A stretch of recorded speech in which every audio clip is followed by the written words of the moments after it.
रामकथा व्हावी आणि त्याने एकदा म्हटलं असं स्वामींच्या घरात ही पहिल्यांदा होते. म्हणजे खरं असं म्हणायला पाहिजे की सार्वजनिक स्तरावरती डोंबिवलीमध्ये ही पहिली कथा आता आपली होते आहे.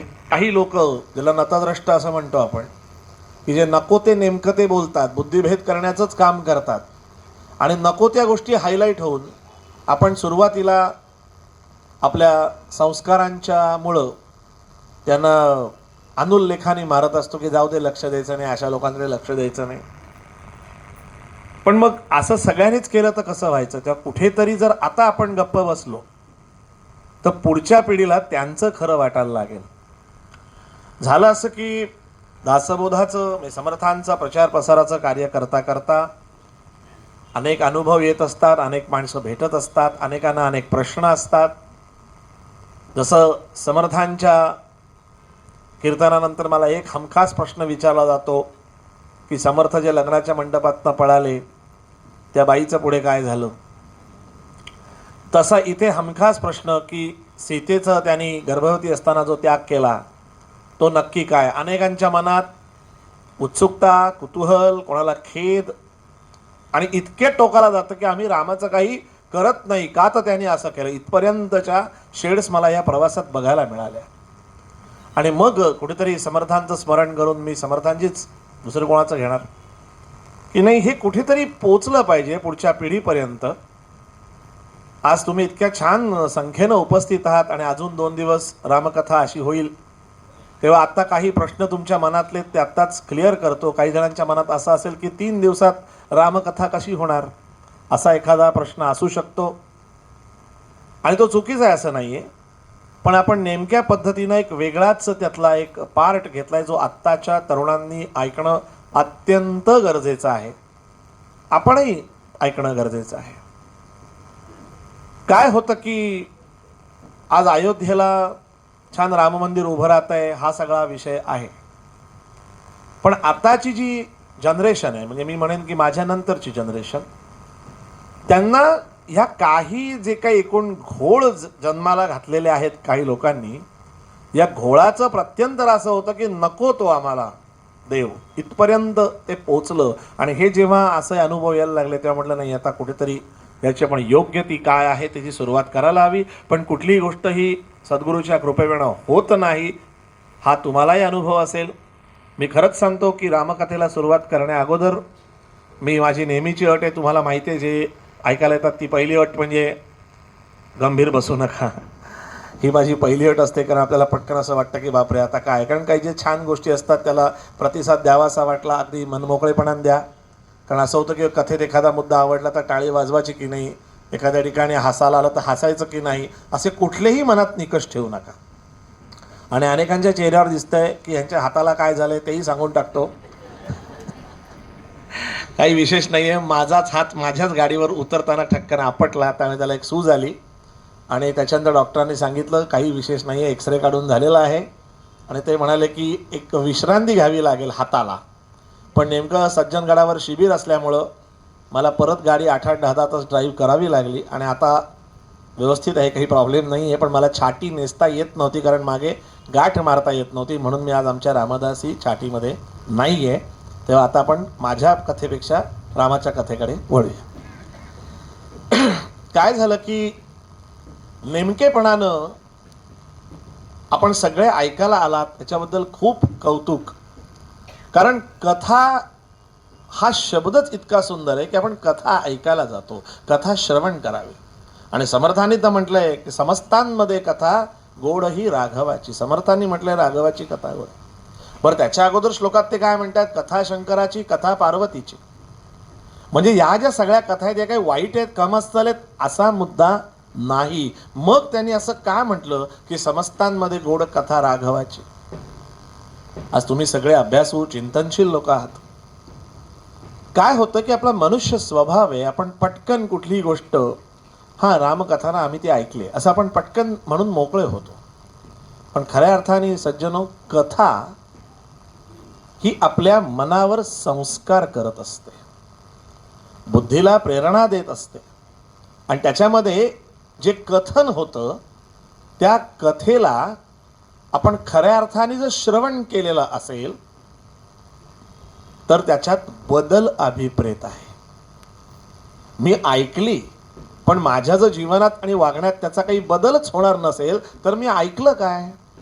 आपण पटकन म्हणतो रामायणाची कथा ना होती आम्ही ऐकले असं आपण म्हणून पटकन बोलून जातो. काही वाईट असतं अशातला भाग नाही, काही डिस्कार्ड करतो अशातलाही भाग नाही. आत्ता गडावरती आम्ही श्रवण ह्याच विषयावर 3 दिवसाचं शिबिर झालेलं आहे. कारण पण ऐकायला काय पाहिजे ते नेमकेपणानं शिकलो नाही, कसं ऐकायला पाहिजे ते नेमकेपणाने आपण शिकत नाही. ह्याच्यावर समर्थांचा भार खूप आहे की पहिले श्रवणाला काय घ्यायचं याचं सिलेक्शन चांगलं करा. आता एक प्रश्न विचारतो इथे बसलेल्यांपैकी, रामायण ही TV वरची सिरियल किती जणांनी बघितली?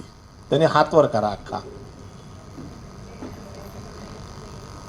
छान, सगळ्यांनीच पाहिले. आता दुसरा प्रश्न, वाल्मिकी रामायण किती जणांनी वाचलाय? ठीक आहे, 2. आता याच्यात खरं म्हणजे प्रश्नाचं उत्तर आहे. आपली गडबड नेमकी हीच झाली की आपण एखाद्या गोष्टीवरचा चित्रपट बघतो, विषय कळला. एखादी मालिका बघितली, आपल्याला वाटतं आपल्याला विषय कळला. तसं नाही आहे, कारण त्याला कल्पनेची जोड असते. आणि ह्या बाबतीत नेमकं समर्थ जेव्हा सांगतात तेव्हा हाच मुद्दा मला मोलाचा वाटला की अनेक रामायण आहेत, म्हणजे ती रामायण वाचू नयेत असा त्याचा कुठेही अर्थ नाही. आपण विवेकानं ऐकतो, त्यामुळं तुम्ही असा कोणी विकल्प मनात आणणार नाही, मला शाश्वती.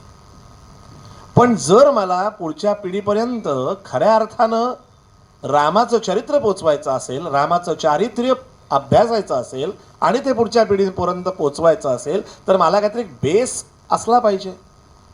आणि मग ते दासबोधामध्ये समर्थांची एक सुंदर अशी ओवी आहे जी मुद्दामून मी आत्ता आणली. समर्थ असं म्हणतात, अख्ख्या दासबोधात समर्थांनी वाल्मिकी ऋषींचं स्तवन नावाचा अख्खा समास लिहिलेला आहे, वाल्मिकी स्तवन. त्यात समर्थांनी स्पष्ट म्हटलेलं आहे, धन्य वाल्मिकी ऋषेश्वर. बघा, धन्य वाल्मिकी ऋषेश्वर, समर्थांचा कवेश्वर. समर्थांचा म्हणजे प्रभू श्रीरामांचा, कारण समर्थ हे रामाला समर्थ म्हणत होते, स्वतःला नाही. त्यामुळे त्यांनी वर्णन कसं केलंय, धन्य वाल्मिकी ऋषेश्वर, जो समर्थांचा कवेश्वर, तयासी माझा नमस्कार साष्टांग भावे. हे समर्थांनी वाल्मिकी ऋषींबद्दल लिहिलेलं आहे. आणि पुढची ओवी फार महत्वाची आहे. त्यात समर्थ असं म्हणतात, वाल्मिकी ऋषी बोलिला नसता. बघा हा शब्द काय, वाल्मिकी ऋषी बोलिला नसता तरी आम्हास कैची रामकथा. म्हणजे त्यांनी जर हे सांगितलं नसतं तर आम्हाला रामकथा कळली नसती. आणि म्हणून या समर्था काय म्हणून वर्णावे. सज्जनो, वयाच्या 14व्या वर्षी समर्थांनी स्वहस्ते वाल्मिकी रामायण जसंच्या तसं लिहून काढलंय. आणि रामदासी संप्रदायाची जी 20 लक्षणं आहेत त्यातलं पहिलं लक्षण आहे, प्रथम ते लिहिणे, दुसरे ते वाचणे, तिसरे ते सांगणे अर्थांतर. बघा, पहिले लिहा. काय आहे, त्या एका लिहिण्याच्या प्रोसेसमध्ये खूप काही गोष्टी अंतरंगात दडलेल्या आहेत. प्रथम ते लिहिणे म्हणजे लिहिण्यासाठी वाचावं लागतं, मग लिहिता येतं. मग लिहिलेलं बरोबर लिहिलंय की नाही म्हणून पुन्हा वाचावं लागतं. आणि तिसरे सांगणे अर्थांतर, त्याच्या अंतरात असलेला अर्थ सांगण्यासाठी पुन्हा वाचावंच लागतं. म्हणजे वाचन हेच खऱ्या अर्थानं महत्त्वाचं आहे. ही संप्रदायाच्या प्रमुख लक्षणांमधलं आहे. आणि आधी केले मग सांगितले, समर्थांचा दंडक. त्यामुळे समर्थांनी अख्खं वयाच्या 14व्या वर्षी वाल्मिकी रामायण लिहून काढलं. त्यातलं एक कांड, सुंदर कांड, मी परवा इथे दर्शनासाठी घेऊन येणार आहे. म्हणजे तुम्हाला सगळ्यांना समर्थांच्या हस्ताक्षराची सुद्धा इथे बघायला मिळेल कॉपी ती. आता एक महत्त्वाचा मुद्दा सांगतो. सगळे श्रवणाला बसलायत. विषयाला सुरुवात करताना छोटे छोटे मुद्दे फार महत्त्वाचे असतात. ज्या वेळेला ही रामकथा करावी असं माझ्या मनामध्ये आलं तेव्हा भगवंत कसा धावून येतो किंवा सद्गुरू कसा धावून याचं आत्ता मोठं उदाहरण आहे माझ्याकडे. समर्थ म्हणतात सामर्थ्य आहे चळवळीचे, जो जो करील तयाचे, परंतु ते भगवंताचे अधिष्ठान पाहिजे. म्हणजे कशा अर्थाने? खरंच सांगतो की रामकथा करायची म्हटल्यानंतर समर्थांनी लिहिलेलं वाल्मिकी रामायण हे मी घेतलंच. पण आमच्या इथल्या दत्ताळीतल्या दत्ताच्या देवळात मी बसलेलो असताना माझ्या ध्यानीमनी सुद्धा नाही, आणि एक सोहोनी गुरुजी तिथे आले आणि मी माझं नेहमीप्रमाणे तिथे जे माझी उपासना करतो ती करत होतो. ते बसून राहिले ते बाजूच्या बाकावर. मी काय म्हणतो ते ऐकत होते. मी सद्गुरु स्तवन म्हणत होतो. ते झाल्यावर त्यांनी म्हणले तुम्हाला एक प्रश्न विचारू का? म्हटलं विचारा ना. काय? मी तुम्हाला वाल्मिकी रामायण आणून देऊ का? बघा यात 1 रुपयाची सुद्धा कुठे खोटं नाही, काही नाही, किंवा माझा मोठेपणा काही नाही आहे. काय घडलं ते मी तुम्हाला सांगतो. म्हटलं द्या की, का नाही? नाही म्हणजे तुम्ही समर्थ प्रचाराचं काम करताय तर मला अशी इच्छा झाली तुम्हाला रामायण द्यावं. त्यांनी दुसऱ्या दिवशी मला 2 ग्रंथ आणून दिले वाल्मिकी रामायणाचे. हा एक भाग. याच्यानंतर ज्या वेळेला हे लॉकडाऊनच्या आधीची गोष्ट आहे, मी योग वासिष्ठ या ग्रंथाचा अभ्यास करत होतो. त्याच्याबरोबरीनं वाल्मिकी रामायणाचा अभ्यास चालू होता. तेव्हा ही वाल्मिकी रामायण माझ्याकडे आलं. समर्थांनी लिहिलेलं. त्याची बाळं खूप मोठी होती, सगळी आली नव्हती तोपर्यंत हे आलं. काम थांबू देऊ नकोस, ही सद्गुरूची इच्छा. चालू ठेव.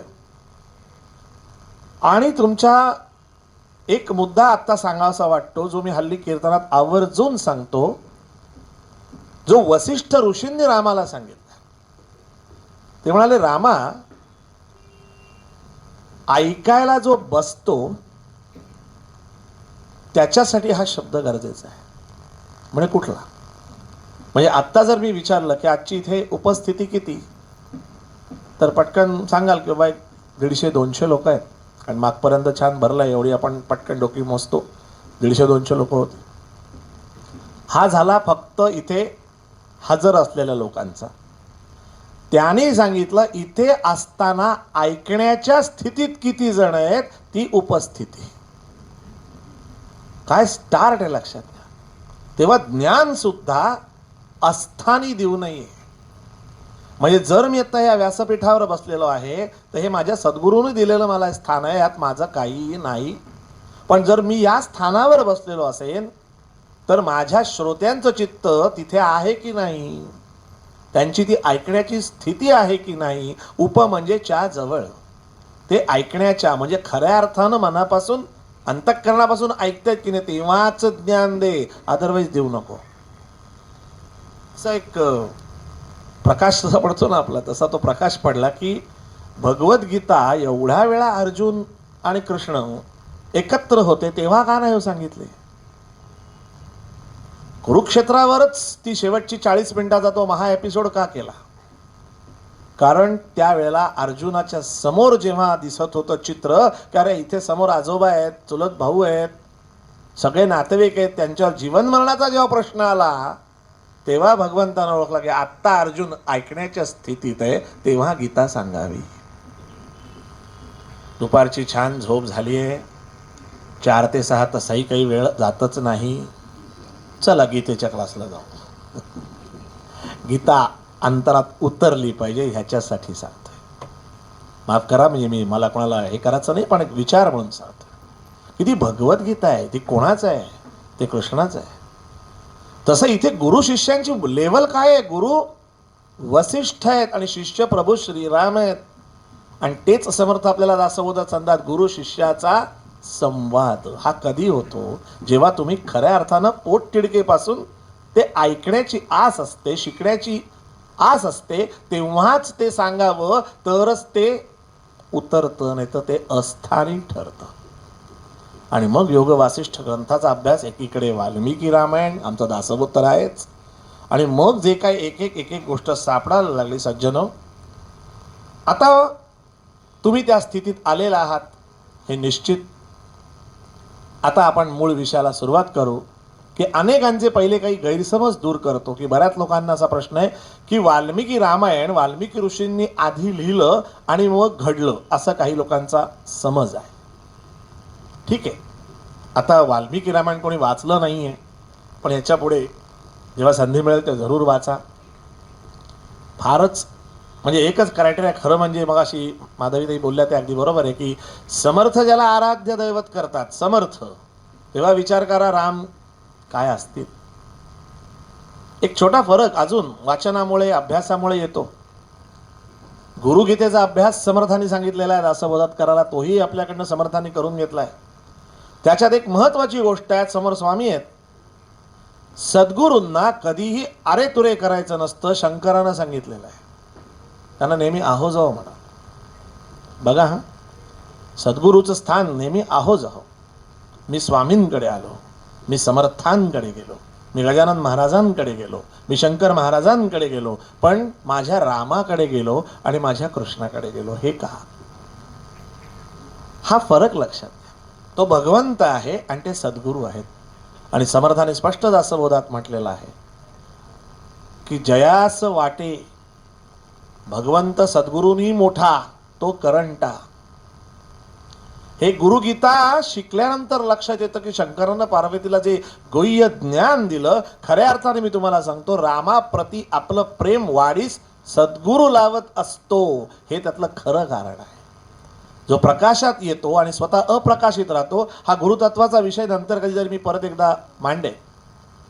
पण रामकथा ऐकताना हे प्रचंड केंद्रस्थानी ठेवा ही रामाची कथा आहे, आपली कथा नाही. आणि एक पहिली गोष्ट, याला सुरुवात करताना एक मुद्दा अतिशय महत्वाचा आहे.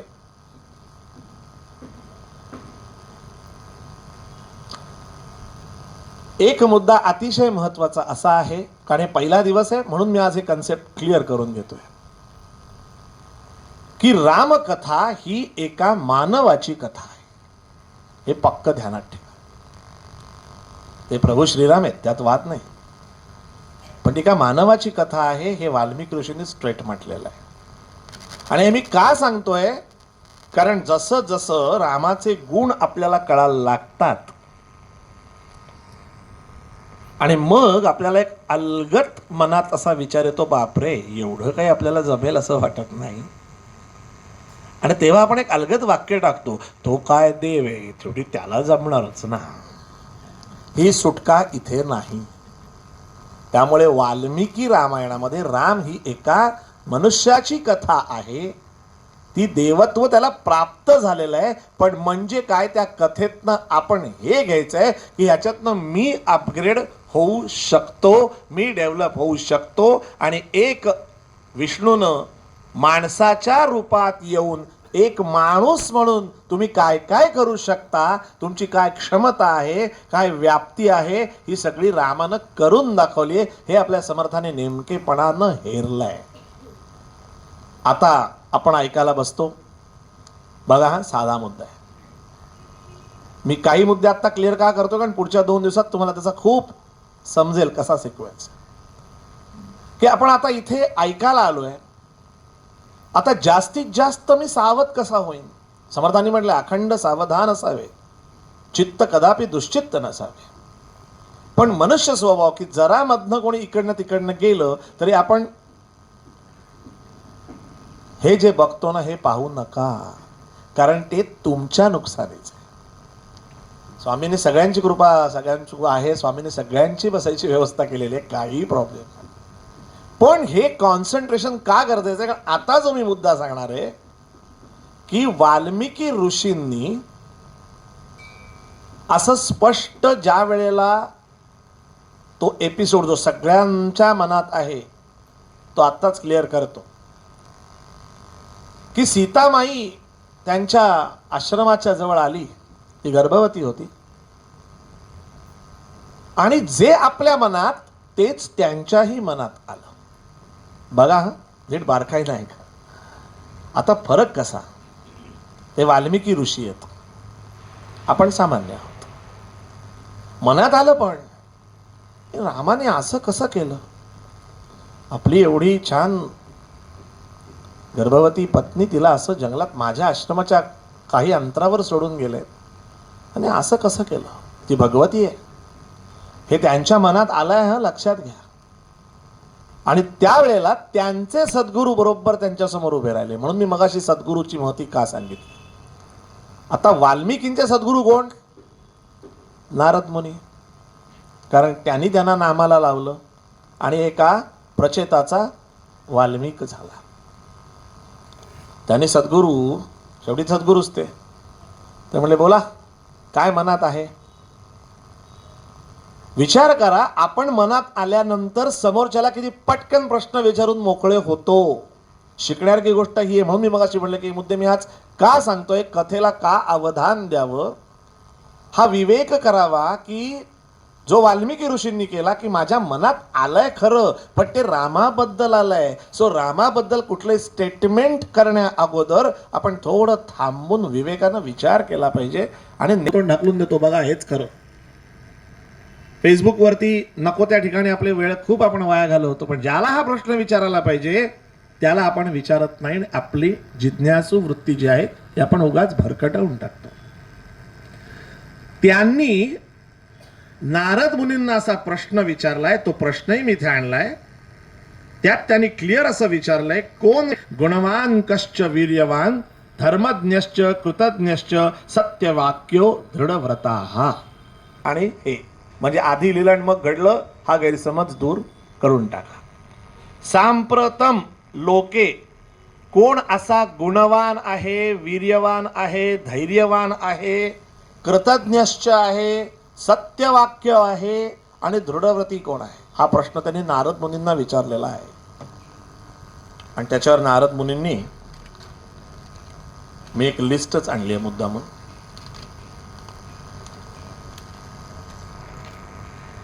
रामाचं वर्णन करून सांगितलंय की तुला जे म्हणायचं आहे ते मला बरोबर कळलंय. असा धैर्यवान गुणवान एकमेव कोण, ते गुण फक्त ऐका. जो तेजस्वी आहे, आत्मसंयमी आहे, बुद्धिमान आहे, जितेंद्रिय आहे, नीतिमान वक्ता आहे, वैभवशाली आहे, शत्रुनाशक आहे, भरदार छाती असलेला आहे, मांसल हनुवटी असलेला आहे, महातेजस्वी आहे, ज्याच्याकडे मोठं धनुष्य आहे, अदृश्य असा स्कंद संधी आहे, जो अजानुबाहू आहे, उत्कृष्ट मस्तक, बलवान, सत्य आचरण, प्रमाणबद्ध देहयष्टी, स्निग्ध वर्ण, प्रतापी, विशाल नेत्रांनी युक्त, दष्टपुष्ट वक्षस्थळ असलेला, लक्ष्मीवान, शुभ लक्षणांनी युक्त, सर्वज्ञ, सत्य प्रतिज्ञ, क्रोधास जिंकलेला, मनस्वी, ज्ञानसंपन्न, पवित्र, पराक्रमी, सर्व लोकांचा म्हणजे स्वर्गादी या रक्षक धर्मांचा परिरक्षक आहे, वेदांगांचा जाणकार आहे,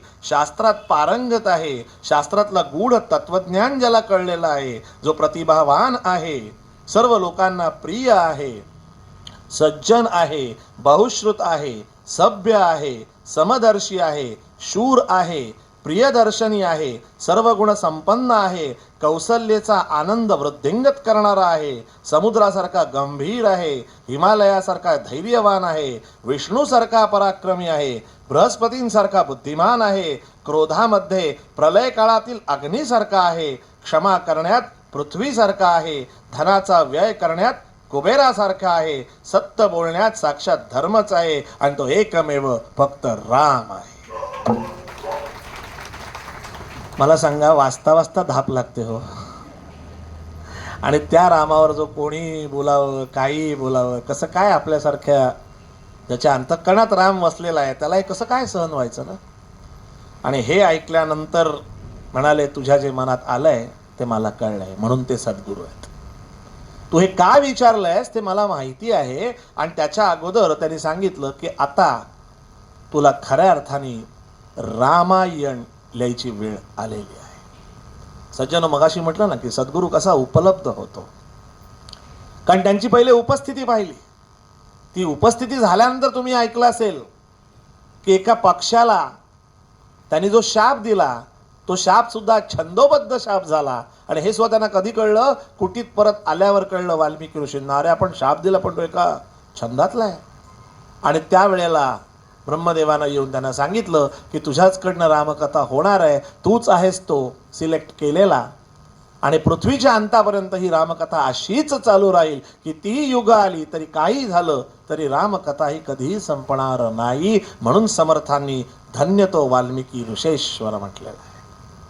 आणि अशा या रामाचे हे एवढे गुण एका याच्यामध्ये नारद मुनींनी सांगितले आणि मग त्यांच्या लेखनाला प्रारंभ झाला. काय होतं सज्जनो, समर्थांचा प्रचार म्हणून जेव्हा आपण कार्य करत असतो तेव्हा एक शंकराची आरती आहे बघा, आपल्याला सगळ्यांना येते. चिंतनाला काहीतरी एक ट्रिगर लागतो ना, तसा तो माझा पॉइंट होता.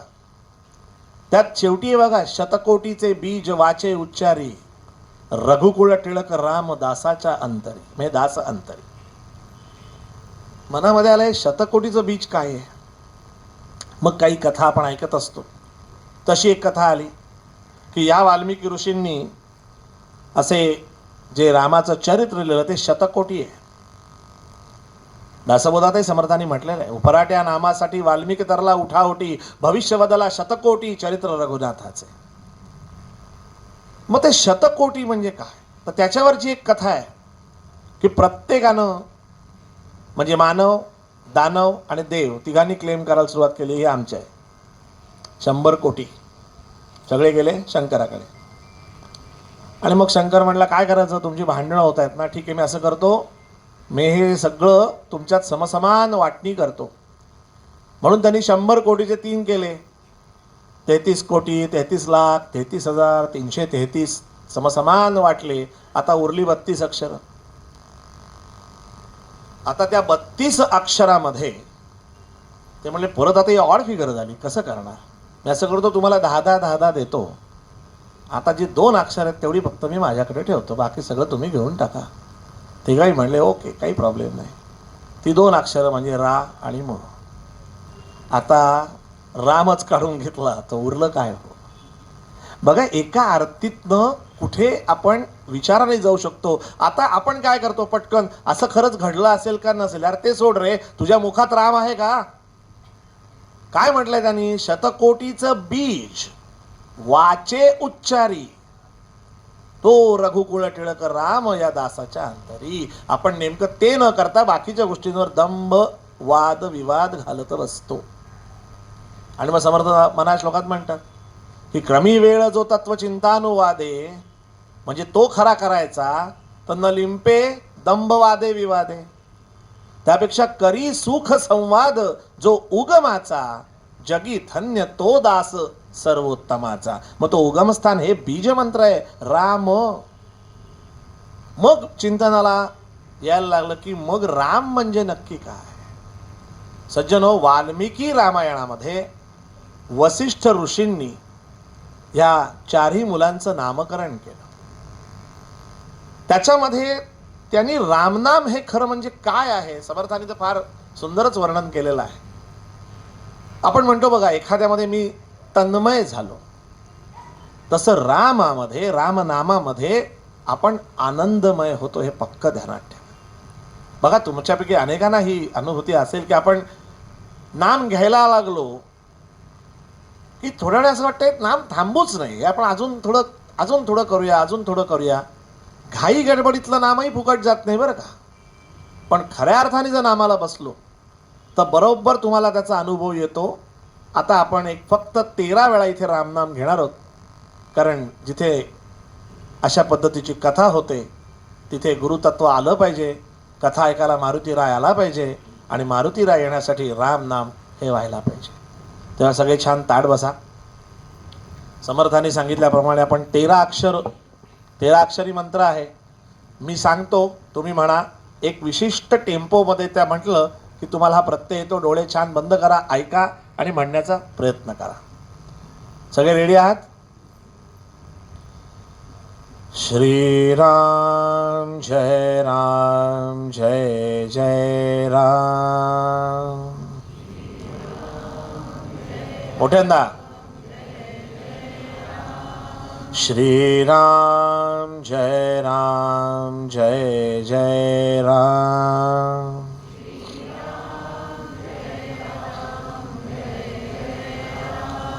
श्री राम जय जय राम।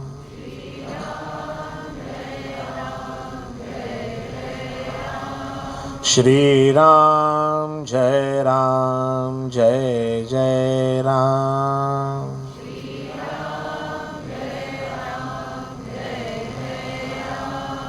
श्री राम जय जय राम।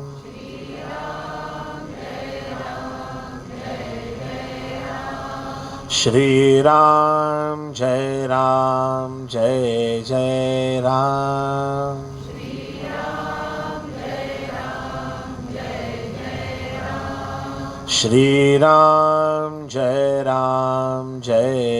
श्री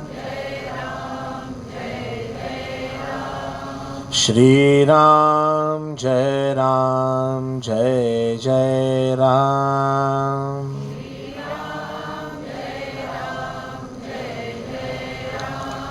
श्री राम जय जय राम। श्री राम जय जय राम।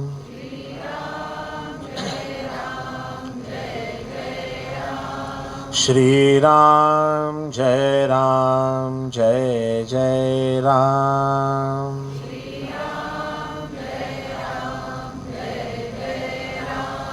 श्री राम जय जय राम।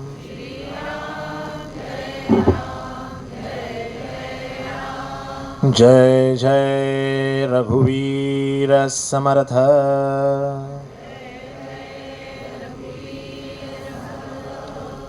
वाह, खूप छान सगळ्यांनी म्हटलं.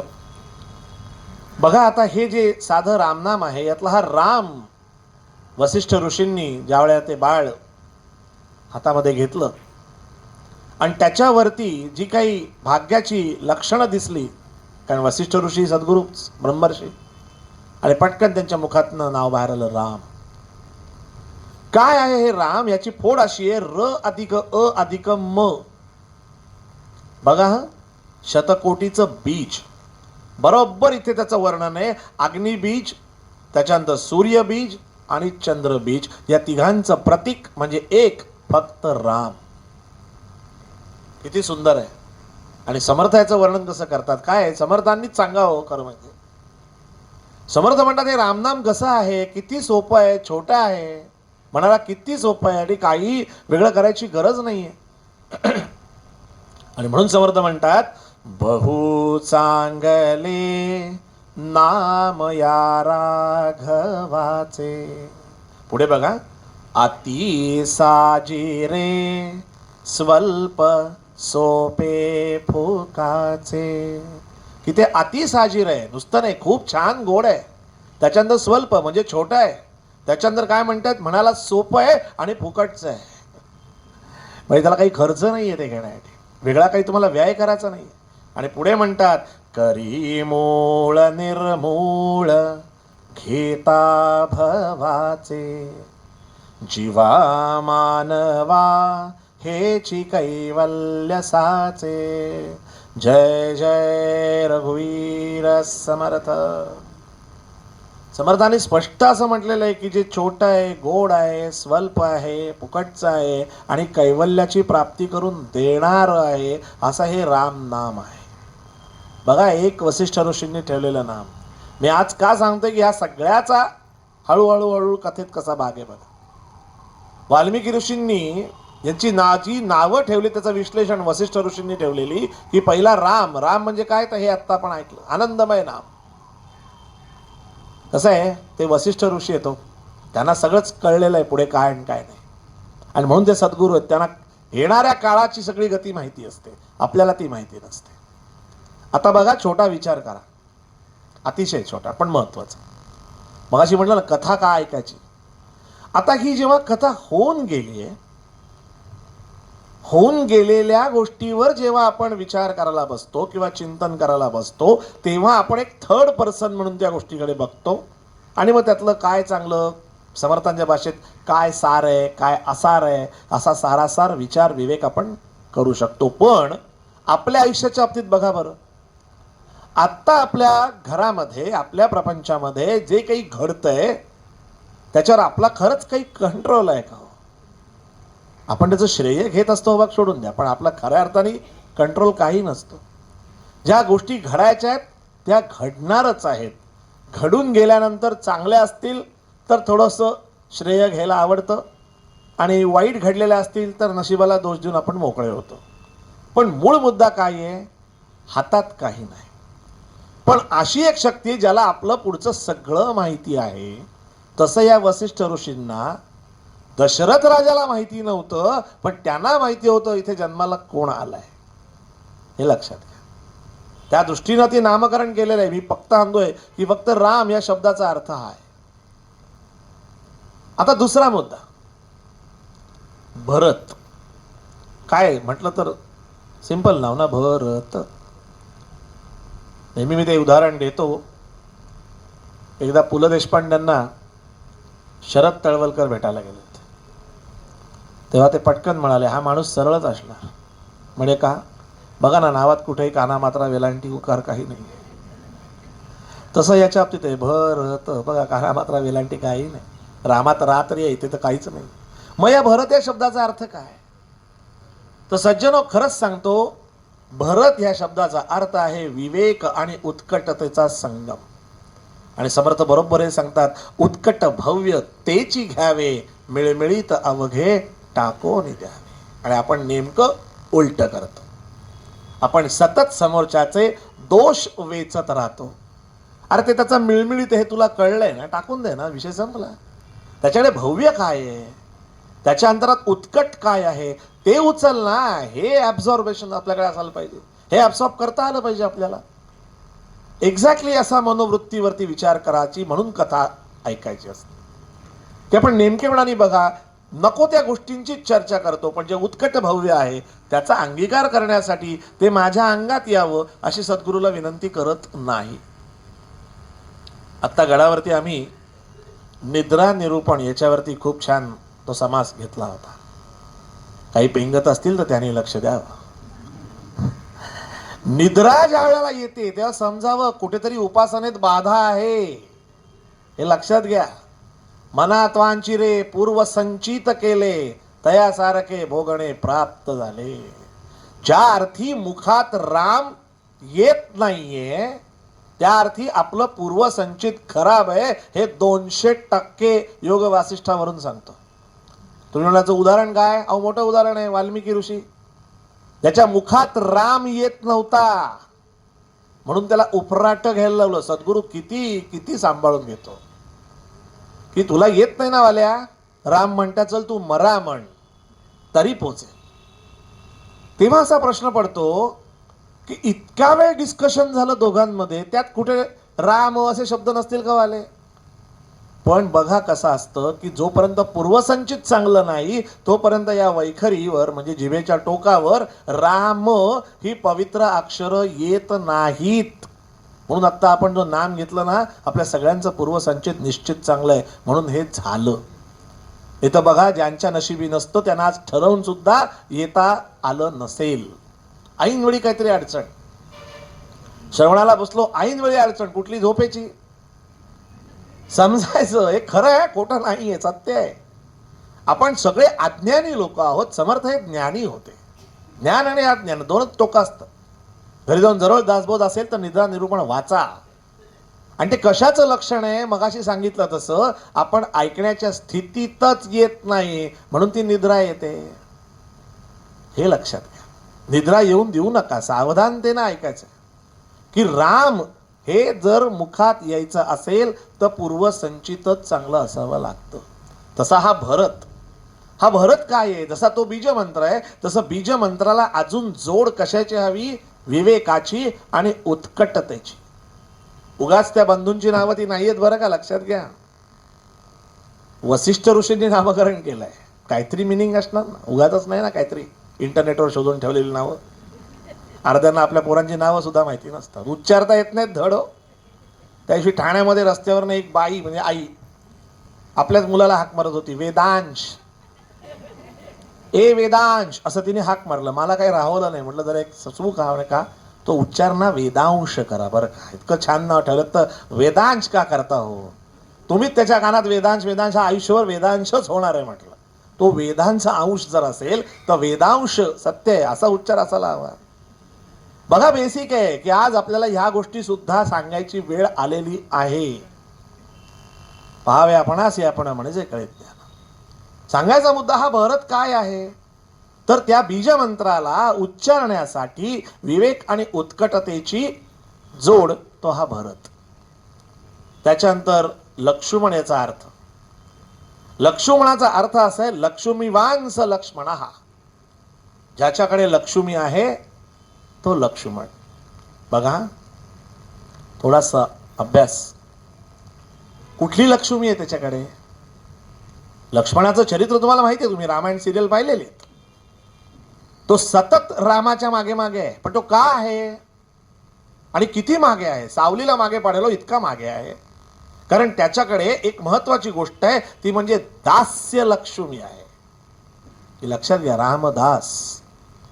सगळ्यांनी दास्य केलंय रामाचं. मारुती राय सुद्धा दासच. हे लक्ष्मण दास आहे.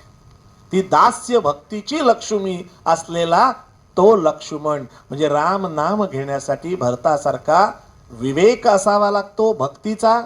भक्तीमध्ये उत्कटता असावी लागते. त्याच्याच बरोबर ही गोष्ट असली पाहिजे दास्य. आणि दुसरा त्याचा सुंदर अर्थ आहे सज्जन हो बौद्धिक नम्रता. शब्द नीट लक्षात घ्या. बौद्धिक नम्रता. काय होतं आपण सगळे सुशिक्षित आहात. आशिया खंडातलं सुशिक्षित शहर डोंबिवली. अशा सुशिक्षितांसमोर जर एखादी गोष्ट कन्व्हिन्सिंगली मांडायची असेल आणि त्यांच्या सगळ्या लॉजिकला पटणारं मांडायचं असेल तर लक्षात घ्या लक्ष्मणाची भूमिका किती महत्वाची आहे. पटावं लागतं त्याशिवाय आम्ही ऐकत नाही. मग ती भले रामाची कथा असली तरी चालेल. पण चांगली गोष्ट आहे, वाईट काही नाही. ती बौद्धिक नम्रता लक्ष्मणात होती. नम्रता म्हणजे काय. रामानं सांगितलंय ना फायनल बात खतम. म्हणजे तो अंधभक्त होता का नाही. तो रामाला क्रिटिसाइजच मुळात करत नव्हता. हा त्यातला महत्वाचा मुद्दा आहे. राम हाच त्याचा विवेक होता. विवेक आपल्याशी कधी खोटं बोलत नाही. बघा बरं आपण एखादा चुकीची कृती करत असू आपला विवेक सांगतो की करायला नाही पाहिजे. पण त्या क्षणाला ते आपल्याला सोयीचं असतं म्हणून आपण बिनधास्त ती गोष्ट करून मोकळे होतो. पण विवेक त्याचं काम करतो. मग जो विवेकाचा ऐकतो तोच लक्ष्मण. बौद्धिक नम्रता. आणि आपण किती स्वार्थी आहोत हे एवढ्यात तुम्हाला नक्की कळलं असेल की एखादी गोष्ट म्हणून समर्थ दासवतात एकच स्वार्थ शिकवतात. कारण बाकी स्वार्थ आपल्याला शिकवायची गरजच नाही. समर्थांना माहिती. समर्थ म्हणतात जनस्वभाव हा मुळीचा लालची.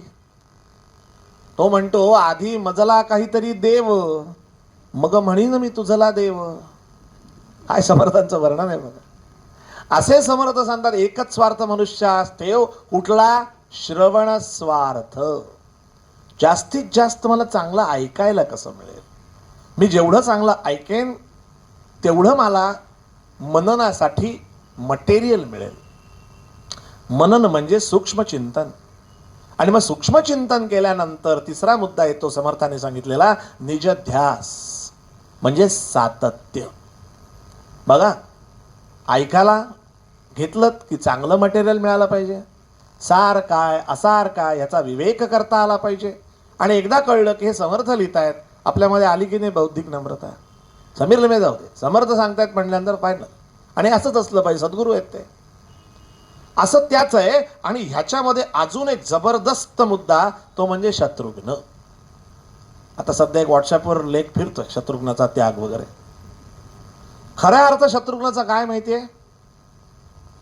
अहंकार रहित हा एक अर्थ शत्रुघ्नाचा. बघा विचार करा. एक भाऊ बीजमंत्र आहे. दुसरा उत्कटता आणि विवेक. तिसरा बौद्धिक नम्र. आणि चौथा अहंकार रहित. शत्रुघ्न या शब्दाचा अर्थ ज्याच्या स्मरणानच सगळी विघ्न आणि शत्रू मरण पावतात तो शत्रुघ्न. विचार करा आता ही चारही नामं आपल्यात वृत्तीत असणं गरजेचं आहे. असा विचार केलात की तुमच्या लक्षात येईल की ह्या चौघांचं काय महत्व आहे. मला नाम घ्यायचं आहे, तर नाम घेण्यासाठी त्या नामावरती माझं प्रेम असलं पाहिजे. कसं? या तिघांसारखं. समर्थाने आराध्य 14व्या वर्षी काय संस्कार झालेत स्वतःवर विचार करा. त्यांच्यावर आधी केले मग सांगितले. पश्चात्ताप होतो हो अशा वेळेला. हे आपल्याला का नाही कोणी 14व्या वर्षी सांगितलं? तो ठाण्याला कार्यक्रमाला मला बोलवलं होतं, केरळा स्टोरीच्या. त्यात लेखक दिग्दर्शक आणि ज्या 2 मुलींवरून तो चित्रपट बनवला होता त्यांना पण तिथे बोलवलं होतं. मी तो सिनेमा पाहिलेला नाहीये, पण त्या दिवशी तिथे त्या मुलींनी सांगितलं की आमची वन लाईन ही आमच्या आयुष्याची आहे, जी या लेखकाने आणि दिग्दर्शकांना मांडली, की तो सगळ्यात शेवटी म्हणतो, मग हे तुम्ही सगळं आम्हाला आधी का नाही सांगितलं? त्या दिवशी माझ्या डोक्यात प्रकाश पडला, खरं आहे रे, हे आपण सांगितलं पाहिजे आपल्या मुलांना. की कोण आहे राम बघा तरी, कोण आहे लक्ष्मण, भरत कोण आहेत, शत्रुघ्न कोण आहे, चौघे भाऊ सावत्र आहेत, तरी एकमेकांसाठी प्रेमानं, करुणेनं, भावनेनं किती अटॅच्ड आहेत, एकमेकांसाठी रडतात. आणि इथे सख्खे भाऊ प्रॉपर्टीसाठी एकमेकांवर केसेस टाकतात आणि दोष रामायणातले काढतात. याचा जास्त खेद होतो. या चौघांपैकी एक सुद्धा रंग आपल्यात नाही आणि चुका काढणार मात्र सगळे पुढे. हे आज खूप गरजेचं आहे. या पद्धतीने त्यांना सांगणं गरजेचं आहे. मधली रामकथा ज्याची त्याने वाचायची, हे चिंतनाचे बिटवीन द लाईन्सचे मुद्दे आहेत. अभ्यास करताना या पद्धतीने आपण विचार केला पाहिजे की मुळात पहिले काय, वाल्मिकी ऋषींसारखा विचार केला पाहिजे. शंका आली हरकत नाही, पण ती रामाबद्दल आहे हे केंद्रस्थानी असलं पाहिजे. सो शंका सुद्धा मांडताना 2 मिनिटं थांबलं पाहिजे. आपण रामाबद्दल बोलतोय असं मनाला आलं पाहिजे. इतका अति आदर रामाविषयी आपल्या अंतरात असला पाहिजे. ज्या पद्धतीने ही सगळी लोक येतात, हा शत्रुघ्न बद्दल सांगायचं तर खरं सांगायला गेलं ना तर हा एक कार्यकर्ता आहे. अगदी स्पष्ट सांगतो, खरा कार्यकर्ता आहे. आपण पण असतो बघा, आपण म्हणतो ना मी इकडे सेवेला जातो, तिकडे सेवेला जातो.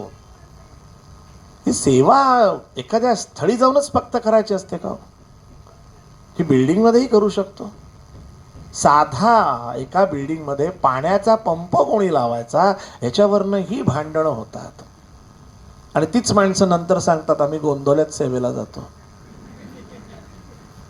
मग काय शिकलास बाबा तिकडे जाऊन? तुझ्या एक बटन दाबण्याने जर बिल्डिंग मधल्या सगळ्यांना पाणी मिळत असेल ही सेवा नाही का हो? पण तिथे इगो आणि प्रेस्टिज नावाचे 2 जे शब्द चिकटवून दिलेत ना, ते मध्ये येतात. मी आणि मग मीच का?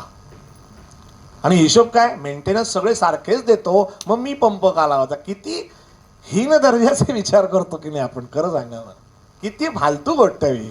जाऊन फक्त एक पंप लावायचा. अरे घे की आनंद. बरं, नवरा समजा म्हणला मी लावेन, तरी मीटिंगमध्ये बायको म्हणेल आमचे हे पंप लावतात म्हणून तुम्हाला पाणी मिळेल. लगेच क्रेडिट बघा कसं आहे. काय मनुष्य स्वभावाचे रंग समर्थाने खूप छान टिपलेत. हे अशा छोट्या छोट्या गोष्टींमध्ये किती सर्व्हिस, म्हणजे सेवा असं समजा म्हटलं आपण, तर त्याच्यासाठी अशा काही स्थानांमध्ये गेल्यानंतरच तिथे करायचीच, त्यात काही वाद नाही. पण ती सेवा सुद्धा स्वीकारताना आपण कन्व्हिनियन्स बघतो बरं का. आपल्याला कुठली झेपे येईल ती करावी, त्यांना कशाची गरज आहे हे आपण बघत नाही. आत्ता आम्ही शिबिरात सांगितलं की खाली जेव्हा पंक्ती झाडायला लागल्या तर मी सांगितलं जास्त काही करू नका, फक्त एक एकदा मीठ वाढा, लक्षात येईल, सेवेचा अंदाज येईल आपल्यालाच. मीठ वाढल्यावर सुद्धा ऐक असं व्हायला होतं. आणि कारण प्रॅक्टिस नसते, वाईट नाही, प्रॅक्टिस नसते. सांगायचा मुद्दा की ही 4ही कॅरेक्टर जेव्हा बघतो तेव्हा हा शत्रुघ्न असा कार्यकर्ता आहे की जो बरोबर फोटोच्या वेळेला येऊन उभे राहणारे जे कार्यकर्ते असतात बघा, त्यातला नाही. तो गपचूप कार्यक्रम संपल्यावर शांतपणे खुर्च्याच आवरेल, कुठेतरी कोपऱ्यात काही केर असेल तर तोच काढेल. त्याला काही अपेक्षा नसते, त्याला काही पुढे टाकायचं नसतं. काल मी इथे होतो लगेच काढला, हे कार्यकर्ता शत्रुघ्न नाही. आणि म्हणून एक छान पुस्तक वाचलं होतं, त्यात त्यांनी खूप छान उदाहरण दिलं होतं. त्यात ते म्हणाले की शत्रुघ्नकडे बघितलं की नेहमी असं वाटतं की लग्नाचा अल्बम असतो ना, त्या अल्बम मध्ये जो फोटो काढतो त्याचा फोटो कधीच नसतो. तसा हा शत्रुघ्न आहे. अख्ख्या अयोध्येचे फोटो आहेत पण आमच्या शत्रुघ्नचा फोटो कुठेही नाही. किती वृत्ती जबरदस्त आहे, विचार करा. किती राममय आहे, किती भक्ती आहे त्याच्यात. अहंकार रहित सोपी गोष्ट नाही बरं.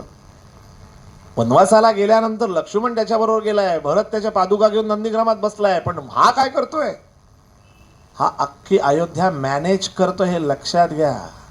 उगाच बसलेला नाही. वाल्मिकी रामायणात व्यवस्थित छान त्याचं विश्लेषण आहे, व्यवस्थित मॅनेजमेंट आहे. कारण आत्तासारखंच तेव्हा जर राजाच वनवासाला गेला आहे म्हणजे राजपुत्र मेन, तर परराज्याचं आक्रमण होऊ शकतं, म्हणून सिक्युरिटी सुद्धा सांभाळतोय हा शत्रुघ्न.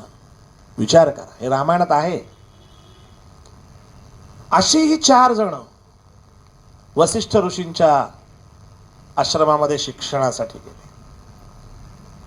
आता इथे मध्ये ते शिक्षण काय झालं, बालपण कसं झालं, इथे सिरियलमध्ये कल्पकता येते. चुकीचं नाही, त्यांनी छान दाखवलंय, काय वाईट. ज्याच्यातनं भक्ती वाढते अशा गोष्टी करायला काहीच हरकत नाही, सारखं काही असं कोरडं करायची गरज. पण खरा जो रामकथेचा ट्विस्ट आहे आपला आत्ताचा, तो असा आहे की वसिष्ठ ऋषींकडचं शिक्षण सगळ्यांचं संपलं. 4 परत आले. आल्यानंतर फार महत्वाचा मुद्दा आहे, जो आजच्या सगळ्या पालकांनी लक्षात घ्यावा, जो आपल्या समर्थांनी केलाय. शिक्षण संपल्यानंतर त्यांनी रामाला 3 वर्षाच्या तीर्थाटनाला पाठवलेला आहे. 3 वर्षाचं तीर्थाटन. बरोबर काही ऋषी, काही वेगवेगळ्या क्षेत्रातले जाणकार, अशा जाणकारांना बरोबर पाठवलंय रामाबरोबर. आणि राम त्यांच्याबरोबर तीर्थाटन करतोय. बघा, नीट ऐका. समर्थांनी 12 वर्षाचं पुरस्चरण झाल्यानंतर पुढची 12 वर्ष समर्थांनी तीर्थाटन केलं. अफगाणिस्तान ते श्रीलंका समर्थ पायी आणि उघड्या डोळ्यांनी फिरलेत. त्याची स्फूर्ती कुठे लक्षात घ्या. रामानं 3 वर्षाचं तीर्थाटन केलंय. काय गरजेचं असेल तीर्थाटन? आपली पोरं जेव्हा ग्रॅज्युएट होतात, पोस्ट ग्रॅज्युएट होतात, चांगलं उच्च विद्याविभूषित व्हावं प्रत्येक आई वडिलांना वाटत असतं. पण त्यानंतर त्याला एक जीवनानुभव येण्यासाठी म्हणून थोडंसं बाहेर आपल्या कोशातनं काढणं गरजेचं आहे. हा विचार त्या काळात दशरथांनी केलाय, त्या काळात वसिष्ठ ऋषींनी केलाय आणि नवे करून दाखवलाय. 3 वर्ष तीर्थाटन. आता पटकन आपण म्हणू की आमच्या मुलांबरोबर कुठे बाबा एवढे ऋषी आणि सर्वज्ञ जाणकार लोक फिरतील, असा आपण वरचा विचार करू शकतो. तर अर्थात गोष्ट अशी आहे, हे तीर्थाटन म्हणजे काय? आई वडिलांच्या छत्रछायेतनं जरा बाहेर गेलं की खरी दुनिया कळायला लागते की काय आहे. ते ट्रेनिंग फार महत्वाचं आहे. बघा, सगळ्यांना अनुभव असेल की आपण जे शिकतो, शिक्षण झाल्यानंतर एका ठिकाणी इंटरव्ह्यू होतो, नोकरी सुरू होते आणि काही दिवसात लक्षात येतं की आपण जे शिकलोय त्याचा आणि ॲक्च्युली वर्किंगचा काहीही संबंध नसतो. मग तो कशाचा संबंध असतो? जीवनानुभवाचा संबंध असतो. आणि म्हणून खऱ्या अर्थानं स्वतःला ग्रूम करण्यासाठी, एक्सप्लोअर करण्यासाठी हे तीर्थाटन गरजेचं आहे. का मी हे सांगतोय? तुम्ही सगळ्या माता भगिनी आहात. खरोखर आपण मुलांना घरातनं निघाल्यानंतर तो घरी येईपर्यंत मोबाईलमुळे पोचलास का, उतरलास का, हे खाल्लंस का, आलास का, किती गोष्टी सतत फॉलोअप ठेवतो, विचार करा. त्यामुळे झालं काय, एक प्रकारे ती मुलं परावलंबी करतोय आपण. त्याला त्याची क्षमता कळू दे ना. काय होईल, एकदा पडेल, एकदा गाडी चुकेल. ग्रॅज्युएट झाला तरी डोंबिवली ईस्ट आणि वेस्ट मधला जर फरक कळत नसेल तर तू शिकला काय? आहेत अशी लोक, हा, ज्यांना अजूनही स्टेशनवर उभं राहिलं की पटकन कळत नाही ठाकुर्ली कुठल्या साईडला आणि विटी कुठल्या साईडला, CST.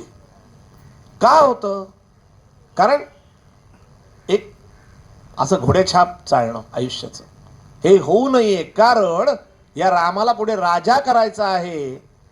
हे दशरथाचं आणि वसिष्ठांचं ब्रेन स्टॉर्मिंग झालेलं आहे. लक्षात. राजा कसा पाहिजे, राजा कसा पाहिजे ते मगाचे गुण आपण ऐकले.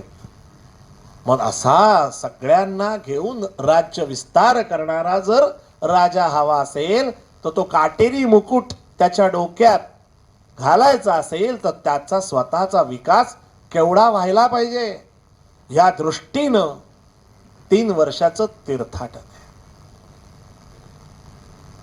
आता रामकथा सुंदर वळणावर येते.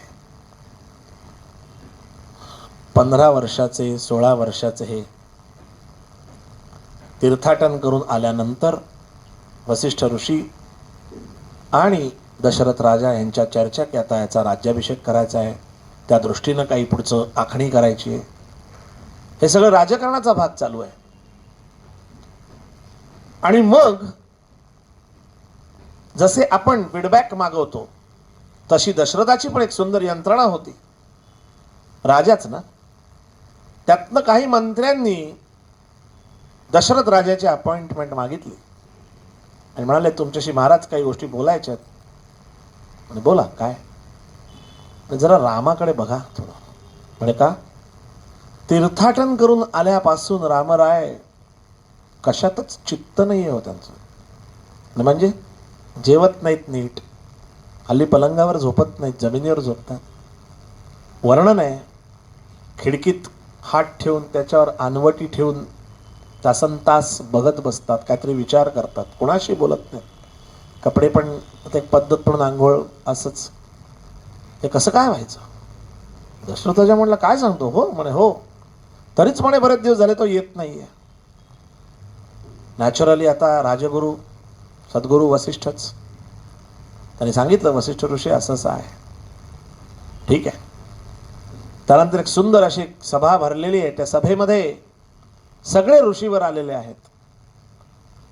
कारण दशरथाचा प्रॉब्लेम सगळ्यांना कळलेला आहे. वसिष्ठ ऋषींनी अगदी स्पेसिफिकली ती सभा बोलवलेली आहे की आज या.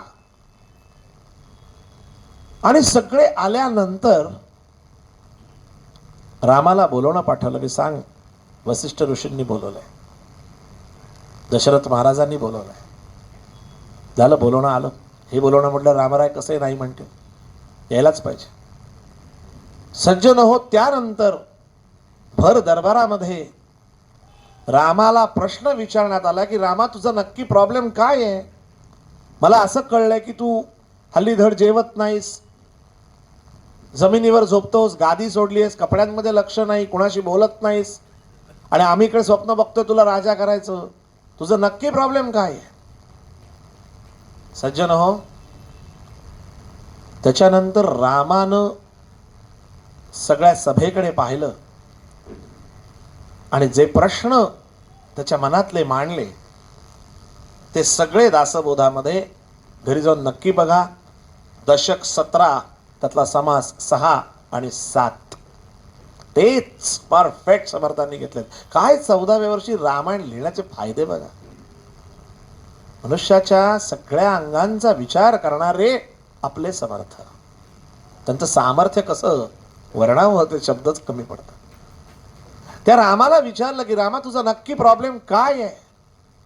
आणि तेव्हा रामानं इथे सांगितलं, समर्थांच्या भाषेत सांगतो. समर्थ त्या देहात्मनिरूपण नामामध्ये काही ओव्या मांडतात जे रामाने प्रश्न विचारले की मी सगळीकडे तीर्थाटन करून आल्यानंतर माझ्या लक्षात आलं की हा सगळ्यांचा संसार हा असा रडका का.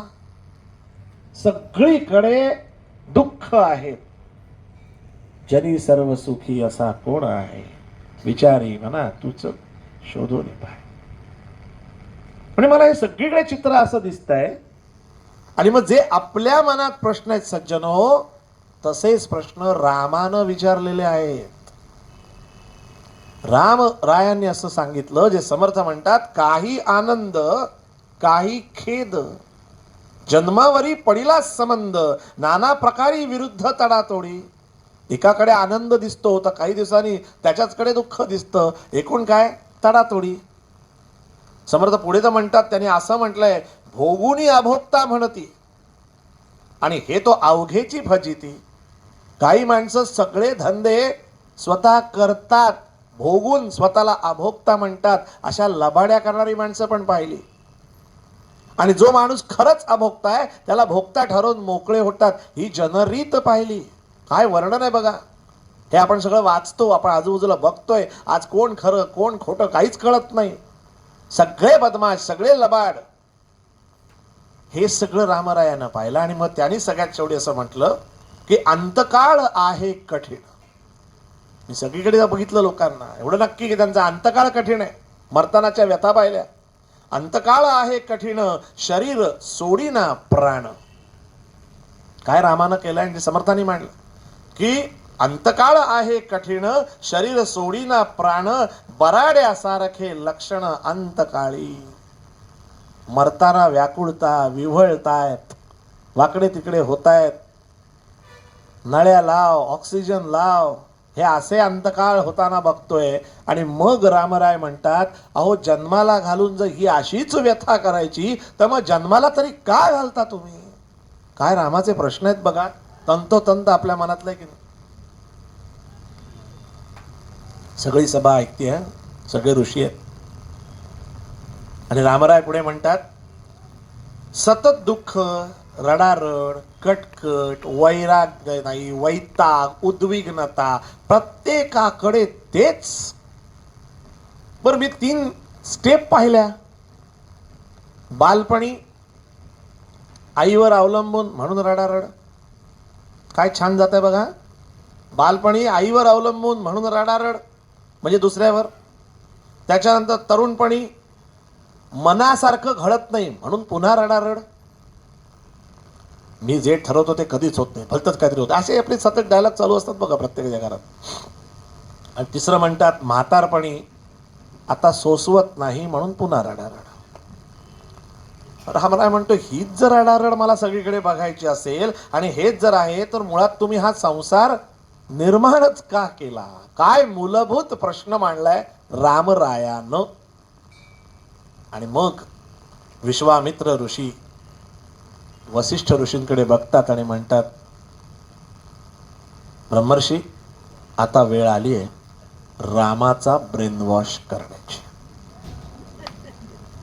इथे सज्जन हो, योग वासिष्ठ हा ग्रंथ येतो. कसं आहे, मी मगाशी म्हटलं जशी उपस्थिती समजून घेतली तसं मनस्थितीला काही गोष्टी उपलब्ध सुद्धा व्हाव्या लागतात, त्याही गुरुकृपेनंच होतात. कसा बरोबर सद्गुरू आला की आता रामाचं शिक्षण संपलं, तीर्थाटन झालं, आता त्याला राजा होण्याच्या अगोदर काय शिकवलं पाहिजे, आणि शिकवणारे कोण? वसिष्ठ ऋषी. तो अख्खा योग वासिष्ठ ग्रंथ आहे, अप्रतिम ग्रंथ आहे, मी तुम्हाला सांगतो. आणि पुन्हा समर्थांचंच सामर्थ्य कळतं हो. एवढा मोठा ग्रंथ डोक्यात शिरायला, त्याचं आकलन व्हायला, इम्प्लिमेंट लांब, मी फक्त शब्दांचं म्हणतोय. हे सगळं करेपर्यंत आपला जन्म संपेल पण तो ग्रंथ संपणार नाही. आणि हे समर्थांनी बरोबर ओळखलं आणि त्याच ग्रंथाला आपल्यासारख्यांसाठी सुटसुटीत फॉर्ममध्ये लिहिलं, ज्याला म्हणायचं मनाचे श्लोक. खरंच किती वेळा नतमस्तक व्हावं थोडं कमी व्हावं, की नका कंठ शोषू, नका ते मोठ्या मोठ्या रुचा आर्या संस्कृत काही करू नका, फक्त स्वतःच्या मनात टोकून बघ. सगळं सामर्थ्य तिथेच एकवटलेलं आहे. पण त्या मनाकडे आपण बघत नाही, कारण आपला गैरसमज लहानपणी वाचायचे श्लोक मोठा गैरसमज आहे. मनाचे श्लोक लहानपणी म्हणण्याचे फायदे आहेत. वाणी स्वच्छ होते, शब्दांची ओळख होते, गेयता येते, झाली झोप आहे. पण खऱ्या अर्थाने जे मन लहान मुलासारखं आहे त्याला स्थिर करण्यासाठी मनाचे श्लोक आहेत, लहानपणी वाचण्याचे नाहीत. हे पुन्हा योग वासिष्ठ वाचल्यावर कळलं की अरे हे 205 समर्थांनी किती प्रिसाईज मांडलंय. आणि ते सांगतायत की रामा आता ती वेळ आली आहे की तुला मी योग म्हणजे काय ते सांगणं गरजेचं आहे. ह्याला म्हणतात उपस्थिती स्थानावर येणं. डायरेक्ट योग शिकायला गेला असता राम तर कदाचित हे त्या इंटेन्सिटीने कळलं नसतं. पण शिक्षण झाल्यानंतर, तीर्थाटन झाल्यानंतर, सगळीकडचे प्रसंग अनुभव घेतल्यानंतर आता जेव्हा रामराय योग शिकायला बसतील तेव्हाच ते ज्ञान देणं ही गुरुला बरोबर जागा कळली पाहिजे, ज्यानं आपण सुरुवात केली. नाहीतर ते सगळं ज्ञान अस्थानी ठरतं. मग त्यांनी रामरायाला सांगायला सुरुवात केली. त्याने सांगितलं की रामा, पहिली गोष्ट दोन महत्वाच्या मुद्द्यांकडे तू डोकावून बघायला पाहिजेस. ते म्हणजे त्याने असं सांगितलं की दोन प्रकारच्या सृष्टी असतात. एक ईश्वर सृष्टी असते आणि दुसरी मानव सृष्टी असते. बघा हं, सगळ्यांचा एक मला विनंती आहे की याच्या पुढे कृपा करून योगा म्हणू नका. तो योग आहे. त्यांनी तो आपला शब्द घेतलाय, ते योगा म्हणतात म्हणून आपणही योगा म्हणतो. पण योग अधिक आसन म्हणून ती योगासन, म्हणजे तो योगा नव्हे, तो योग आहे. आणि हा प्रचंड मोठा व्यापक मुद्दा आहे. मग योग म्हणजे काय? तर वसिष्ठ ऋषींनी एका वाक्यात सांगितलं, भवसागर पार करून जाण्याची क्लुप्ती. आता थोडीशी गडबड होते. आता भवसागर शब्द आला की पुढे काय काय शब्दांचा मागोवा घेतल्याशिवाय आपण अर्थाच्या गावी पोचत नाही. भव म्हणजे काय? होणं, असणं, जे काही घडतंय आजूबाजूला. आता हा एक प्रकारे भवसागरच नाही का? जे काही भवतालात घडतंय त्याच्यामध्ये अनेक गोष्टी इन्क्लुडेड आहेत. म्हणजे पंचमहाभूतांपर्यंत तुम्ही चिंतन केलं की लक्षात येतं की अरे, सूर्य सकाळी जो येतो आणि संध्याकाळी चंद्र येतो, सकाळी प्रकाश, रात्री अंधार. इथून जर पाहिलं तर पंचमहाभूतांबरोबर त्रिगुण, रज, सत्व, तम, 5 आणि 3 8 अशी ही आपली अष्टधा प्रकृती दासोबत सुरू झाला. लक्षात घ्या, हे सगळं भगवंतानं दिलंय आणि त्याच्याबरोबर कॉम्प्लिमेंटरी ही रडारड दिलेली आहे. आणि याच्यात जर तरुण जायचं असेल तर तुला योग म्हणजे काय ते समजूनच घेतलं पाहिजे आणि त्याचा अंगीकार केला पाहिजे. आता सज्जनो, खरा चिंतनाचा भाग आहे. घाबरू नका, फार जड नाहीये. तुम्ही सगळे छान ऐकतात म्हणून मला पण जरा बोलायला बरं वाटतंय.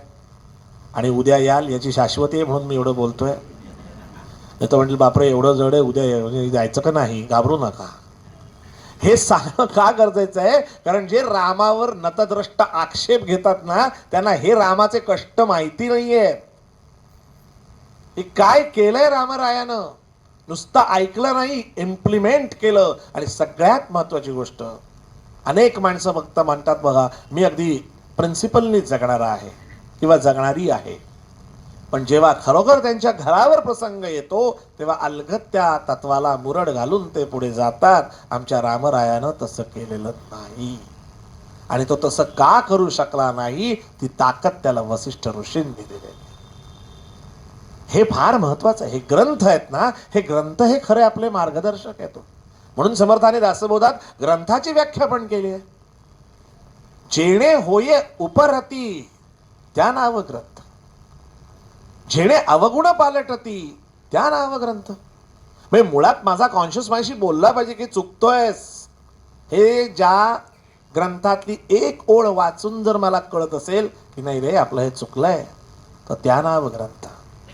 तो किती पानांचा आहे, तो कोणाचा आहे हे महत्वाचं नाही. त्या ओवीनं माझ्यात काही बदल घडला पाहिजे तर मी ते ऐकलं म्हणून कथेला जायचं. कथा का ऐकायची? की काय घडतंय समोर. एवढे सगळे जबरदस्त ऋषी बसलेत, त्यांच्या समोर केंद्रस्थानी रामराय उभे आहेत.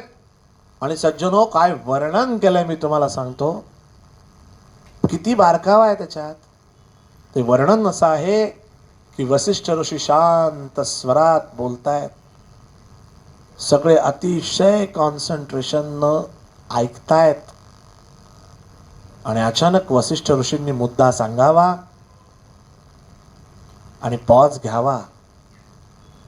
वर्णन असं आहे, त्या पॉज मध्ये दशरथ राजाच्या महालाला जे सुंदर पडदे लावलेले आहेत, त्या पडद्यांना छोट्या छोट्या चांदीच्या टिकल्या आहेत, ज्या वाऱ्याने हलतायत आणि त्याची किणकिण सुद्धा ऐकू येते. याला म्हणतात पेनड्रॉप सायलेन्स. हे वर्णन आहे. त्यात काटा येतो अंगावर. काय वसिष्ठ ऋषी बोलतायत ही कल्पना करा ना, की आपण सगळे आत्ता तिथे आहोत. भले किती कळतंय, किती नंतर हा भाग नंतरचा आहे, पण वसिष्ठ ऋषी बोलतायत. ऐकताय कोण? रामराय. काय लेवल आहे गुरु शिष्याचा संवाद काय आहे. मग पटकन मनात येतं की रामरायाला हे सगळं माहिती नसेल का? सज्जनो, मगाशी म्हटलं ना, तो मनुष्य योनीत घेतलेला जन्म आहे. त्यामुळं त्याने प्रत्येक गोष्ट आपल्याला दाखवली की ह्या गोष्टी शिकाव्याच लागतात, ह्या गोष्टी ऐकाव्याच लागतात. आणि आज सगळ्यात महत्त्वाची गोष्ट सांगतो सज्जनो, कधीही कुठल्याही विषयात कुणाशी जेव्हा बोलाल तेव्हा आपलं बोलणं कसं असलं पाहिजे? मला काहीतरी शिकायचं आहे, मला जाणून घ्यायचं आहे. प्रत्येकाकडे इथे बसलेल्याकडे एक ना एक काहीतरी क्वालिटी नक्की आहे. बिना क्वालिटीचं समर्थ म्हणतात तसं कोणीच नसतो. प्रत्येकाकडे काही ना काहीतरी एक वैशिष्ट्य असतं. ते जर वैशिष्ट्य उत्कट आणि भव्य असेल आणि ते समजून घ्यायचं असेल तर अतिशय महत्त्वाचा मुद्दा आहे, सावधानतेने ऐका. त्याच्यातल्या चैतन्याचं शिष्यत्व पत्करावं लागतं. आपण कायम लक्षात ठेवावं, ज्ञानी लोकांचं ज्ञान पाहावं, जीवन पाहू नये. आपण इथे गडबड करतो. एखादा वक्ता एखाद्या विषयात छान बोलतोय आणि तो दुसरीकडे कुठेतरी दिसला, बघितलं परवा हे तर ह्या विषयावर बोलत होते, आज बघा कुठे. अरे तू ज्ञान घेतलंच नाहीस, तू उत्कट भव्य घे ना. आणि तो ज्ञानी माणूस तेव्हाच बोलतो जेव्हा समोरच्याच्या बोलण्यातला भाव त्याच्या अंतरातल्या चैतन्याला ट्रिगर करतो, तेव्हा त्याच्या अंतरातलं ज्ञान बाहेर यायला लागतं. एक्झॅक्टली रामरायानं वसिष्ठ ऋषींच्या अंतरातल्या चैतन्याचं शिष्यत्व पत्करलं आणि म्हणून तो अख्खा ग्रंथ ते बोलायला सुरुवात झाली आणि तो ग्रंथ पुढे झाला.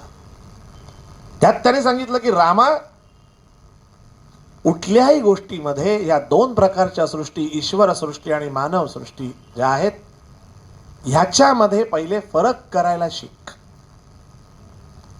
बघा, रामायण आहे, लक्षात घ्या, रामकथा. राम काय ऐकतोय, रामकथा काय ऐकतोय बघा. की पहिले ईश्वर सृष्टी, त्याने कुणालाही दुःख होत नाही. ही जी तू दुःख बघून आलायस ही सगळी मानव सृष्टीतली दुःख आहेत.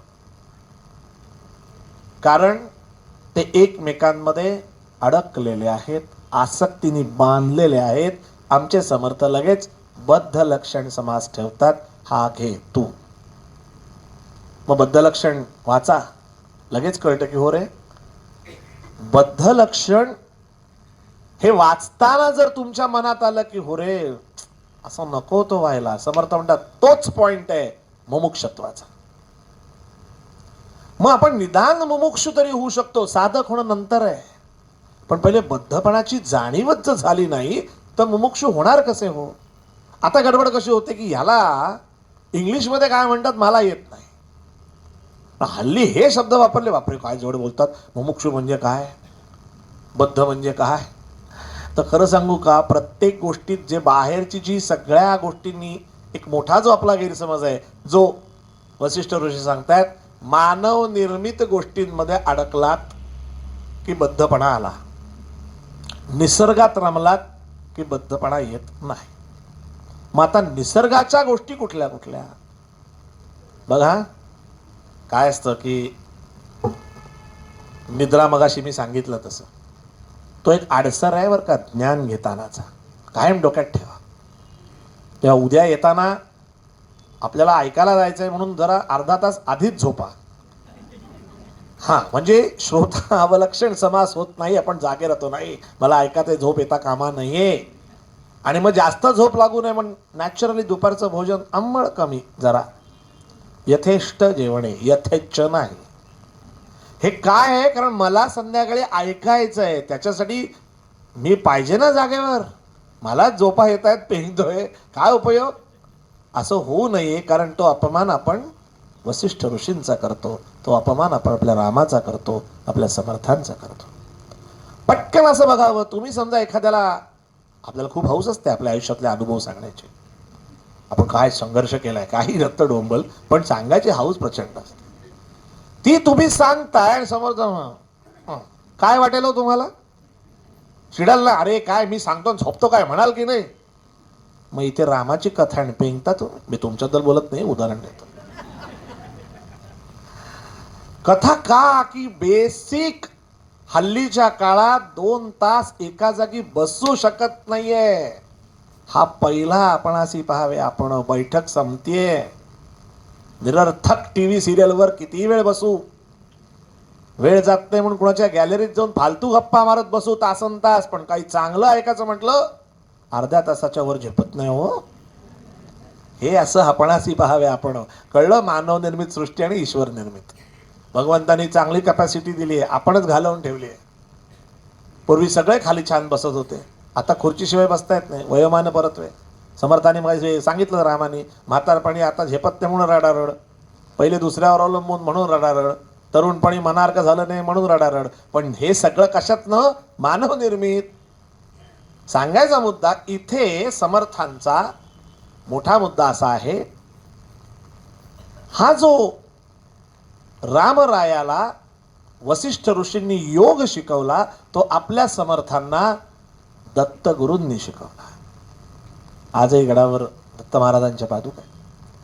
समर्थांना दत्तानं काठी दिलेली आहे, मच्छिंद्रनाथांनी काठी दिली आहे, मारुतीरायाने मेखळा दिलेला आहे. काय गुरुपरंपरा आहे हो. म्हणजे वसिष्ठ ऋषींनी रामाला दिलाय, रामानं मारुतीला दिलाय, मारुतीनं समर्थांना दिलाय. काय गुरुपरंपरा आहे लक्षात घ्या. आपण काय करतो, आपण फक्त या गोष्टी ऐकतो आणि सोडून देतो. अशी ह्याला एक छान शब्द आहे, लिगसी. आज रामकथा ही आपली लिगसी आहे, जी आपण खऱ्या अर्थानं पुढच्या पिढीला द्यायला पाहिजे. ही खरी लिगसी. बाकी तुम्ही तुमच्या FD फार्म हाऊस काय आहे तुमची इस्टेट ती द्या, ही खरी लिगसी आहे. आणि म्हणून बघितलं, ईश्वर निर्मित सृष्टी आणि मानव निर्मित सृष्टी आपण कशाला चिकटून बसलोय. एक छान वाक्य अनेकांनी म्हटलेलं असेल, अनेक वेळा ऐकलं असेल. एक वाक्य आपण आठवड्यातून एकदा म्हणतो बघा. थोडंसं आपल्याला आत्मबंध वैराग्य येतं ना, म्हणजे मनासारखं घडलं नाही की आपल्याला लगेच वैराग्य येतं. आणि तेव्हा आपण एक वाक्य म्हणतो, कुठे वर घेऊन जायचंय सगळं. देता करता नावावर छे जमणार नाही. ही मानव निर्मित सृष्टी. नुसती वाक्य, हा का कुठे वर घेऊन जायचं, जीव तर अडकलाय सगळं. तात्पर्य काय, असं जेव्हा बघायला सुरुवात करतो ना, बरोबर कळतं की अरे रामाबद्दल बोलतोय रे, थोडं थांब बाबा. आपण राम भाऊ सीता माई यांच्याबद्दल बोलताना थोडा विवेक करावा की आपल्याला यातलं काहीही जमलेलं नाही आणि आपण त्यांच्या चुका काढतो. म्हणून हा सगळा प्रपंच. काय सांगितलं वसिष्ठ ऋषींनी, अख्ख्या सभेत सांगतायत की रामा 4 महत्वाचे मुद्दे आहेत. जर कोणी वही पेन आणला असेल तर लिहून घ्या, नाही तर लक्षात ठेवा. 4 महत्वाचे मुद्दे त्यांनी सांगितले. पहिले, रामा तू काय कर, तर पहिले सत्संग कर. आता आपला हा जो चाललाय सत्संग आहे एक प्रकारचा, पण आता आपण योग ह्या विषयावर येतोय. मग योग ह्या विषयामध्ये आपल्या अंतरात डोकावून पाहण्याच्या गोष्टी आहेत ना. मग आपल्या अंतरंगामध्ये लक्षात घ्या, मनाचे श्लोक मगाशी मी तुम्हाला सांगितलंय. त्या मनात 2 शेड्स आहेत, एक शुद्ध मन, एक विशुद्ध मन. चांगले विचार आणि वाईट विचार. त्यातली जी चांगली चांगली म्हणून जी बाजू आहे त्याचा संग म्हणजे सत्संग. तपास सत्संग का, तो इथे. दुसरा पॉइंट त्यांनी सांगितला रामाला, तो म्हणजे वासना त्याग. सज्जनो, वासना त्याग म्हटलं की आपण वासना हा शब्द इच्छेवरती आहे हे लक्षात घ्या. आपण तो अननेसेसरी काही वेळा सेक्सकडे इन्क्लिनेशन त्या शब्दाचं नेऊन, तसं नाही आहे. जाता जाता सुद्धा बघा, आत्ता पटकन तुम्हाला कुठेतरी छान कांदा भजीचा वास आला की तिची पटकन थोडीशी 1-2 खायला काही हरकत नाही. हे जे वाटतं ना, ती वासनाच. आता या वासनेचा त्याग करणं सोपं आहे का बघा. बोलणं खूप सोपं आहे. काय वसिष्ठ ऋषी रामाला सिलेक्ट केलाय हेही बघा. तो राजा होणार आहे पुढे, भविष्यात जो राजा होणार आहे, त्या राजानं पहिले काय केलं पाहिजे, त्यांनी योगी असलं पाहिजे. हो, हा महानत आहे. 3 कॅटेगरी असतात बरं का. एक योगी, दुसरे तपस्वी आणि तिसरे भोगी. या 3 कॅटेगरी असतात. तिघांमध्ये छान फरक आहे. भोगी म्हणजे कळलं, कारण आपणच. तपस्वी हाला बद्ध लक्षण पटलंय आणि तो साधकाकडे जाताना मधला मुमुक्षू आहे, म्हणून तो सांगतो मी हल्ली बाहेरचं काही खात नाही, मी सध्या हे सोडलंय, मी कांदा लसूण सोडलाय. म्हणजे तो काय, इज इन प्रोसेस. तो तपस्वी. आणि योगी म्हणजे तो इकडनं निघाला की भले कितीही कांदा भजीचा वास येऊ दे, त्याला तो वास येतच नाही, कारण तो तिथे नसतोच. बघा, इतका साध्या भाषेत मी सांगायचा प्रयत्न करतोय खूप, पण तुमच्या लक्षात आलं असेल की हे करणं अशक्य नाहीये, पण सोपं नाहीये. ते त्याला सांगतात की पहिले रामा काय कर, सत्संग कर, त्याच्यानंतर काय कर, वासना त्याग कर. आणि तिसरा महत्वाचा मुद्दा, सगळ्यांना माझी विनंती आहे, अध्यात्मशास्त्र विचारणम. आपल्याकडे जे जे ग्रंथ आहेत, जे शास्त्र आहे, जे अध्यात्म आहे, त्याच्यावर आपण विचार करण्यासाठी त्या ग्रंथांचं वाचन केलं पाहिजे, त्याच्यावरती चिंतन केलं पाहिजे. आणि सगळ्यात महत्त्वाचं म्हणजे त्याच्यावरचं जो कंटेंट आहे त्याचं इम्प्लिमेंटेशन केलं पाहिजे. आपलं तेवढंच राहतं. 2-2 मिनिटाला आपल्याला राग येतो, 2-2 मिनिटाला आपण रुसतो.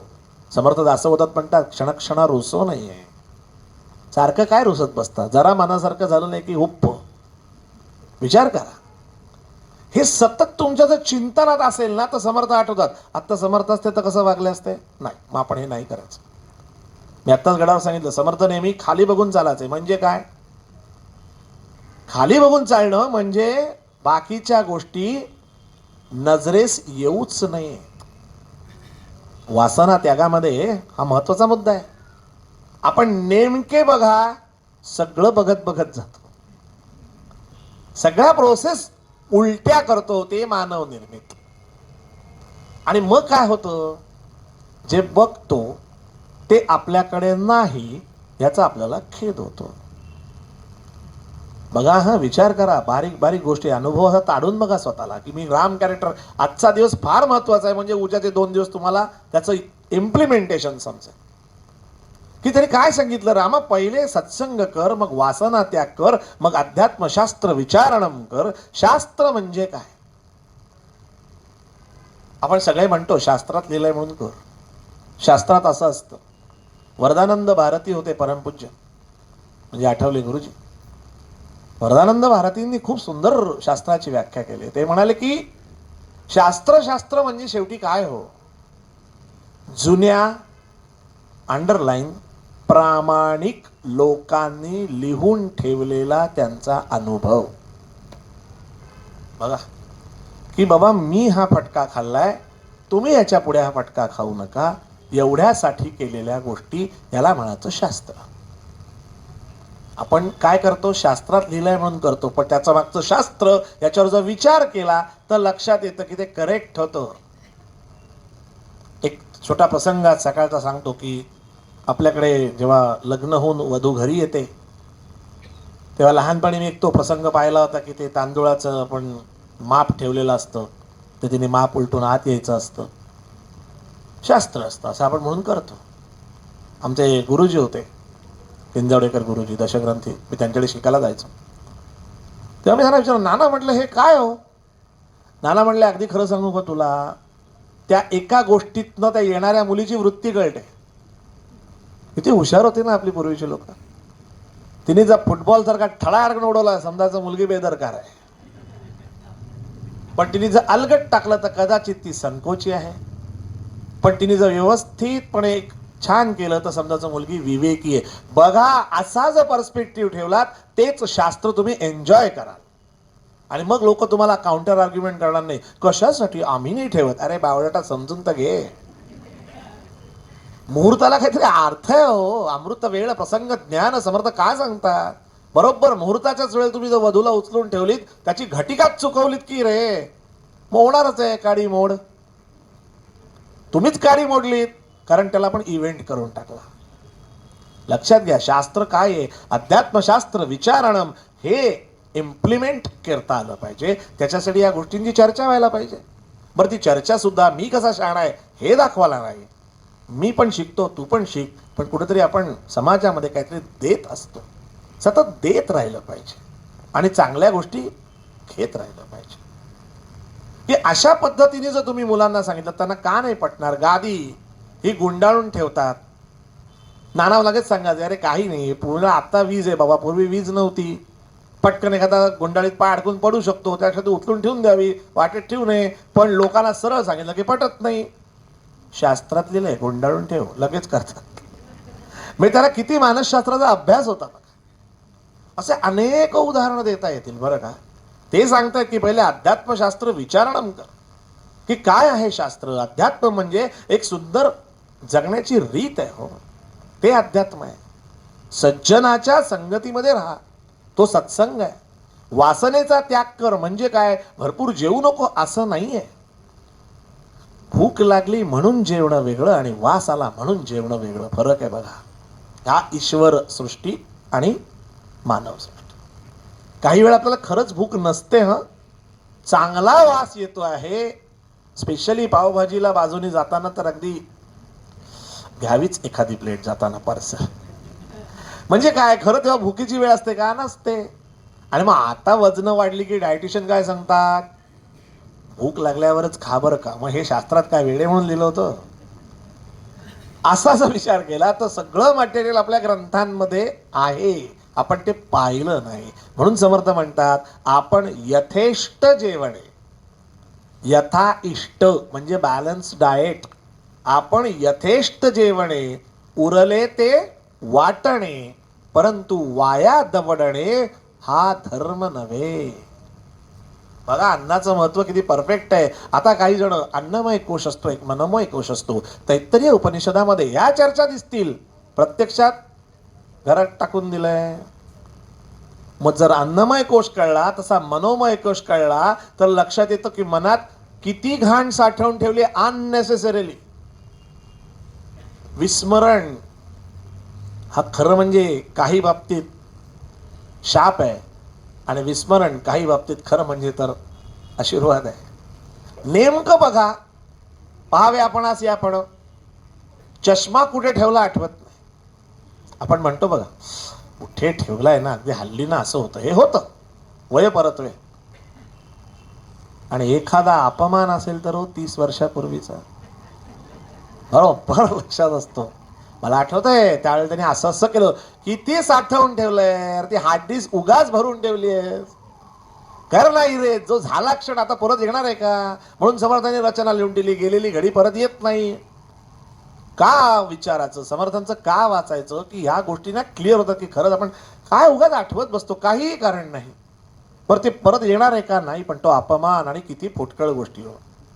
मी हीच साडी का दिली, तोच रंग का, मला खरं तो रंग आवडत काय. अरे कुठे आलायस आता, 70ला आलास तरी 25ला अपमान. इथे चष्मा कुठे ठेवला तो आठवत नाहीये. म्हणजे अननेसेसरी किती गोष्टी साठवून ठेवल्यात आपण, काहीच कारण नाही. आणि म्हणून समर्थ म्हणतात, आणि चौथा मुद्दा आहे प्राणस्पंद निरोध. म्हणजे अगदी क्लिअर सांगायचं म्हणजे आपण जे काही आसनं म्हणून जे शिकतो त्याच्यात श्वसन क्रियेचा अभ्यास, श्वास कसा चालवायचा एवढाच पार्ट त्याच्यामध्ये आहे, ज्याला हल्ली योगा म्हणतात. जे चटई, वॉटर बॅग आणि ते सगळं स्टाईलमध्ये जे जातात ते एवढंच शिकतात. वरच्या 3 गोष्टी त्यांना माहितीच नाहीत. दुर्दैव आहे. काय आहे ना की ह्या वरच्या 3 गोष्टी जमल्यानंतर एक फार महत्वाचा मुद्दा त्यांनी पुढे सांगितलाय की बाबा अध्यात्मशास्त्र विचारणं करायचं असेल तर आपण लगेच म्हणतो आमच्याकडे कुठे वेळ आहे. समर्थ म्हणतात मला माहिती आहे ना तुम्ही खूप बिझी आहात, रोज फक्त 13 मनाचे श्लोक वाचायचे, फक्त 13 आणि 2 समास दासबोधाचे. एवढं जरी केलं तरी अध्यात्मशास्त्र विचारणंच होतं. आणि प्रामाणिकपणे सांगा 13 श्लोक वाचण्याचा वेळ आपल्याला नक्की असतो. ज्याला आवड आहे त्याला सवड आहे. आज तुम्हाला ऐकायचं आहे, आज मागे खुर्च्या कमी पडलेल्या आहेत, एवढ्या संख्येने तुम्ही जमलात म्हणजे तुम्हाला सगळ्यांना आवड आहे. मग 13 श्लोक नक्की म्हणू शकतो. त्याला प्रपंचातल्या कुठल्याही गोष्टीमध्ये येत नाहीत.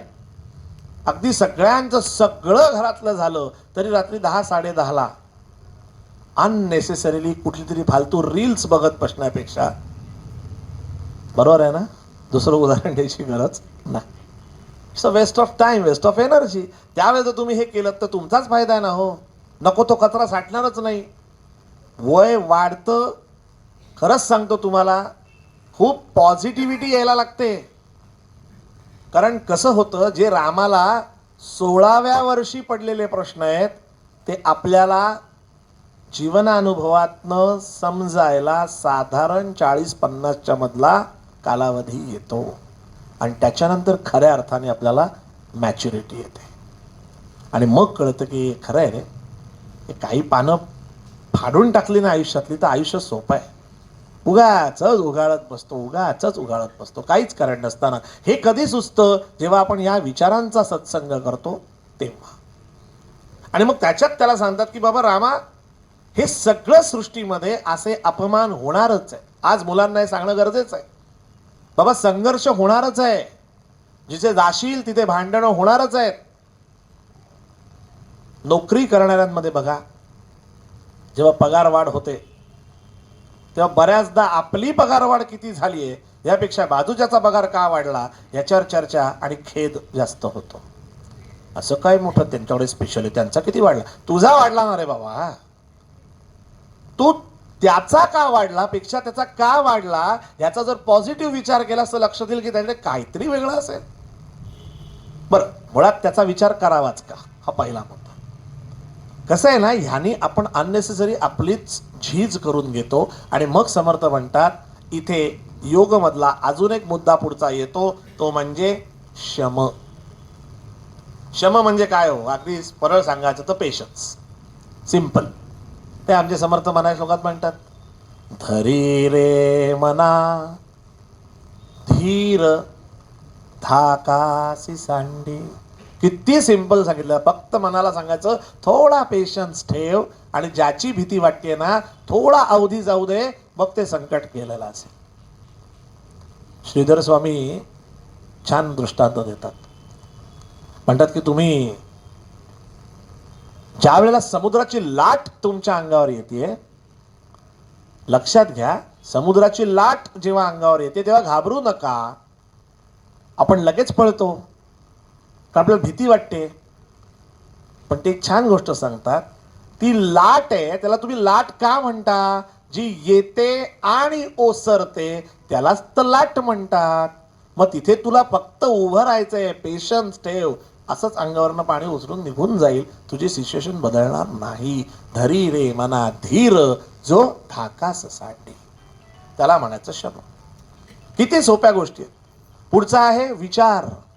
शमाच्या नंतर विचार. विचारामध्ये समर्थ काय म्हणतात, विचारासाठी काही मांडावे लागत नाही, काही सांडावे लागत नाही, एक विचार करून पहा म्हणजे कळे.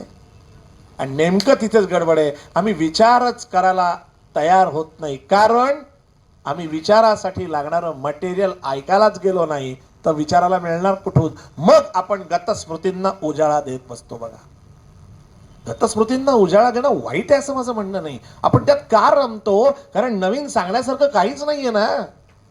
मग मी कसा बँकेत होतो, कसा मी सचिवालयात होतो आणि कसं मी साहेबांना ताडकन उत्तर काय फेकाफेक करत होतो, प्रत्यक्षात तिथे काही केलेलं असतंच अशातला भाग नाही. पण ह्यानी काय समोरच्याला मिळणार आहे, फक्त निव्वळ टाइमपास. कारण नवीन सांगायला, नवीन वाचलं तर काहीतरी सांगाल. अहो तुम्ही जिथे जाल तिथे लोकांना तुम्ही हवे हवेसे वाटाल, कारण ह्यांना बोलो नवीन ऐकायला मिळतं, ही खरी गोष्ट आहे त्यातली. पण ऐकलंच नाही काही तर कसं काय विचार करायला मटेरियल कसं मिळणार. आणि म्हणून मग आपण नको नको त्या गोष्टी परत परत एकमेकांना 30-30 वर्षापूर्वीच्या परत परत सांगत राहतो. पुढचा मुद्दा समर्थ सांगतात अत्यंत महत्वाचा, संतोष. बघा परत सांगतो, सत्संग, वासना त्याग, अध्यात्मशास्त्र विचारणम, प्राणस्पंद निरोध, त्याच्यानंतर शम, मग विचार, मग संतोष. समर्थ प्रत्येकाचं दासबोधात सांगतात संतोष म्हणजे काय, परदुःखे दुःख विला आणि परसंतोषे सुखावला. परदुःखे दुःखावला, दुसऱ्याचं दुःख बघून दुःख झालं पाहिजे, ते आपल्याला होतं, चॅलेंज पुढे आहे. परसंतोषे सुखावला, ते नाही ना होत. ते आणि खरंच आहे ना हो, का का असं होतं बघा, किती कठीण गोष्ट आहे. मी नेहमी कीर्तनात हा दृष्टांत देतो कारण लोकांना आवडतो म्हणून, आवडतो म्हणजे पटतो म्हणून. आत्ता सुद्धा इकडनं वाटेत कोणी जाताना तुम्हाला पटकन डोंबिवलीतला भेटला आणि म्हणला अरे मी काल छान मोठी गाडी घेतली, अरे वा छान, पार्टी दे पार्टी, असं आपण म्हणतो. हां, तो पुढे गेला की न गेला झालंय काय, 4-4 जण घरातले कमवतात. अरे चोऱ्या नाही ना करत आहेत, कमवत आहेत ना ते. पण खरी गोष्ट त्याच्याकडे गाडी आहे, ती माझ्याकडे नाही, ही अंतरात झालेली जळजळ, बाकी काही नाही. पाहावे आपण असे आपण म्हणजे कळे ज्ञान. काय शिकवत आहेत समर्थ, बघा हे वर्किंग आहे स्वतःवर करण्याचं. दुसऱ्याचं संतोष बघून आपल्याला आनंद होतो का? आरशासमोर उभे राहा, स्वतःलाच प्रश्न विचारा आणि स्वतः त्याचं उत्तर घ्या. नाही होतो. का होत नाही माहित नाही, त्रास होतो खरा. म्हणून मग आपल्याकडे पद्धत आली, कोणाला सांगायचं नाही, झाल्यावर सांगायचं. कारण हे काय ना काहीतरी आलंच पाहिजे.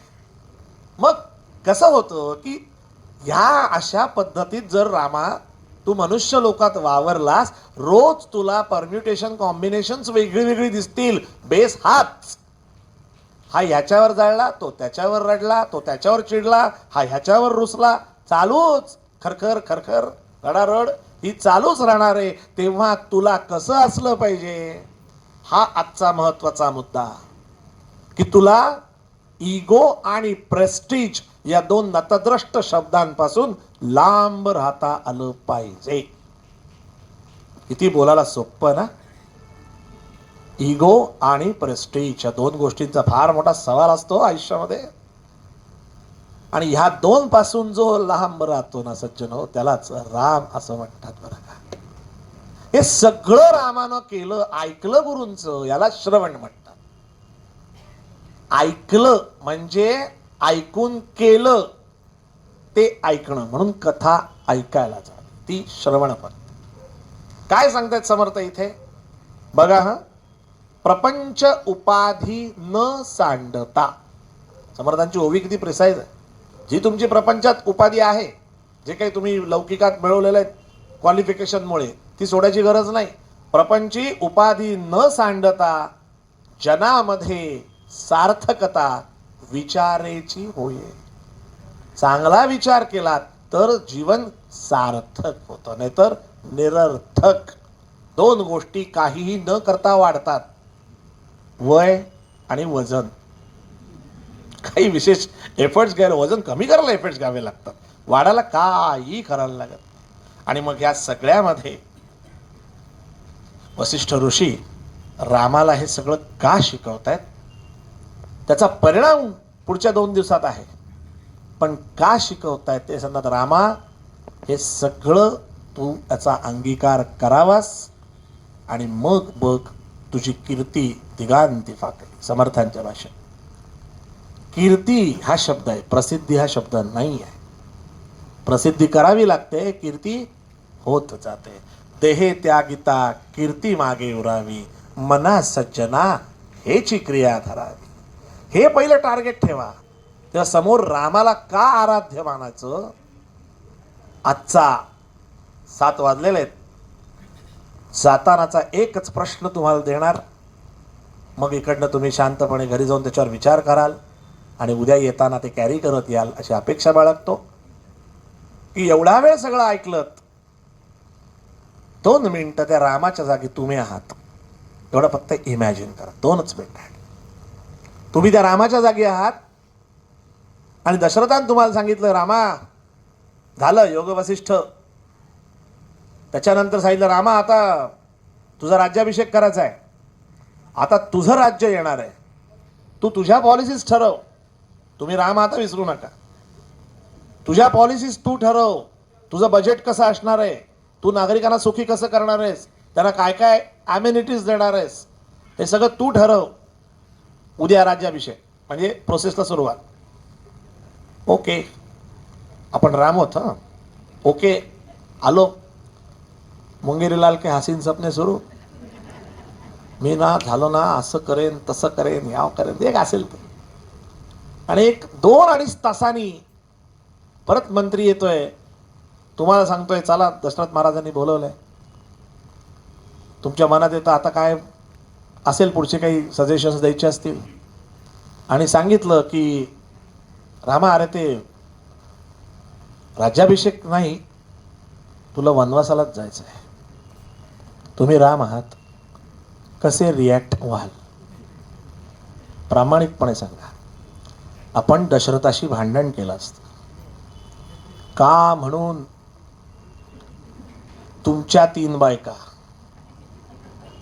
त्यातल्या एकीला तुम्ही तरुणपणी फॉर्ममध्ये येऊन एक शब्द दिलात, त्याच्याबद्दल मी वनवासात का जायचं हे भांडलो असतो का नाही? आमचे रामराय भांडले नाहीत. त्याने शांतपणे सांगितलं, जशी तुमची आज्ञा, पितृवचनांकित असं म्हणतात. माझ्या वडिलांनी शब्द दिलाय ना, तो पाळणं हे माझं आद्य कर्तव्य आहे. आणि त्यासाठी वनवासात जरी जायला लागलं तरी मी तितक्यात शांत चित्तानं जाईन. जाताना वडिलांना गिल्ट निर्माण होईल असे लोकही देणार नाही. लक्षात घ्या, ही ताकद रामात कुठून आली ते चिंतन आज आपण पाहिलं. ही स्थितप्रज्ञता आली ती वसिष्ठांसारख्या सद्गुरूंनी मार्गदर्शन जे करून त्याच्याकडनं योग करून घेतला. त्या योग या क्रियेची हा रिझल्ट आहे की रामाला पहिले काय केलं, स्थितप्रज्ञ बनवलं. आणि त्याच्यानंतरचा प्रवास कसा असेल तो उद्या सांगतो, कारण आजच्या रामकथेची वेळ झालेली आहे. फक्त जाताना एवढं डोक्यात ठेवा, आपण जर राम असतो तर वडिलांशी भांडलो असतो, पण तो भांडला नाही. त्या रामाची कथा आपण ऐकायला येणार आहोत. तेव्हा येताना मी मगाशी सांगितलं तशा 2 गोष्टी करेक्ट करून या. थोडंसं कमी जेवा, भरपूर झोपा आणि इथे येऊन झोपू नका, कारण उद्याचा विषय ह्याच्या पुढं जाईल. आपल्या रामरायांची ख्याती किती सांगावी आणि किती वर्णावी, शब्दच कमी पडतील. पण तुम्ही सगळे इतक्या छान संख्येनं आलात, मला खूप आनंद झाला आणि थोडासा खेद झाला माधवीताई की मागच्या साईड लोकांना विचारे कट्ट्याशीच जी काही सोय असेल ती हे कराल. आणि माझी विनंती आहे, ज्यांना उद्या अशी समजा गर्दी समर्थ कृपेनं झाली तर जे ज्येष्ठ नागरिक आहेत त्यांना खुर्चीवर बसू दे. ज्यांना सहज शक्य आहे खाली बसणं त्यांनी मागच्या ज्येष्ठ नागरिकांना जागा करून द्यावी आणि इथे पुढे खाली बसलात तरी हरकत नाही, कारण ही सुद्धा एक प्रकारची परमार्थाचीच गोष्ट आहे. तेव्हा आजच्या परत एकदा याच्या कथेचा पहिलं पुष्प मी स्वामींच्या चरणी अर्पण करतो. माझ्या समर्थांचं स्मरण करूया आणि मग आमची उद्या आपण कथेला बरोबर 5 वाजता सुरुवात करूया. आपण समर्थांचं स्मरण करू. जय जय रघुवीर समर्थ. शुका सारिखे पूर्ण वैराग्य जाचे, वसिष्ठा परी ज्ञान योगेश्वराचे, कवी वाल्मिका सारिखा मान्य ऐसा. नमस्कार माझा सद्गुरु रामदासा. जय जय रघुवीर समर्थ. सियावर रामचंद्र की. श्रीराम.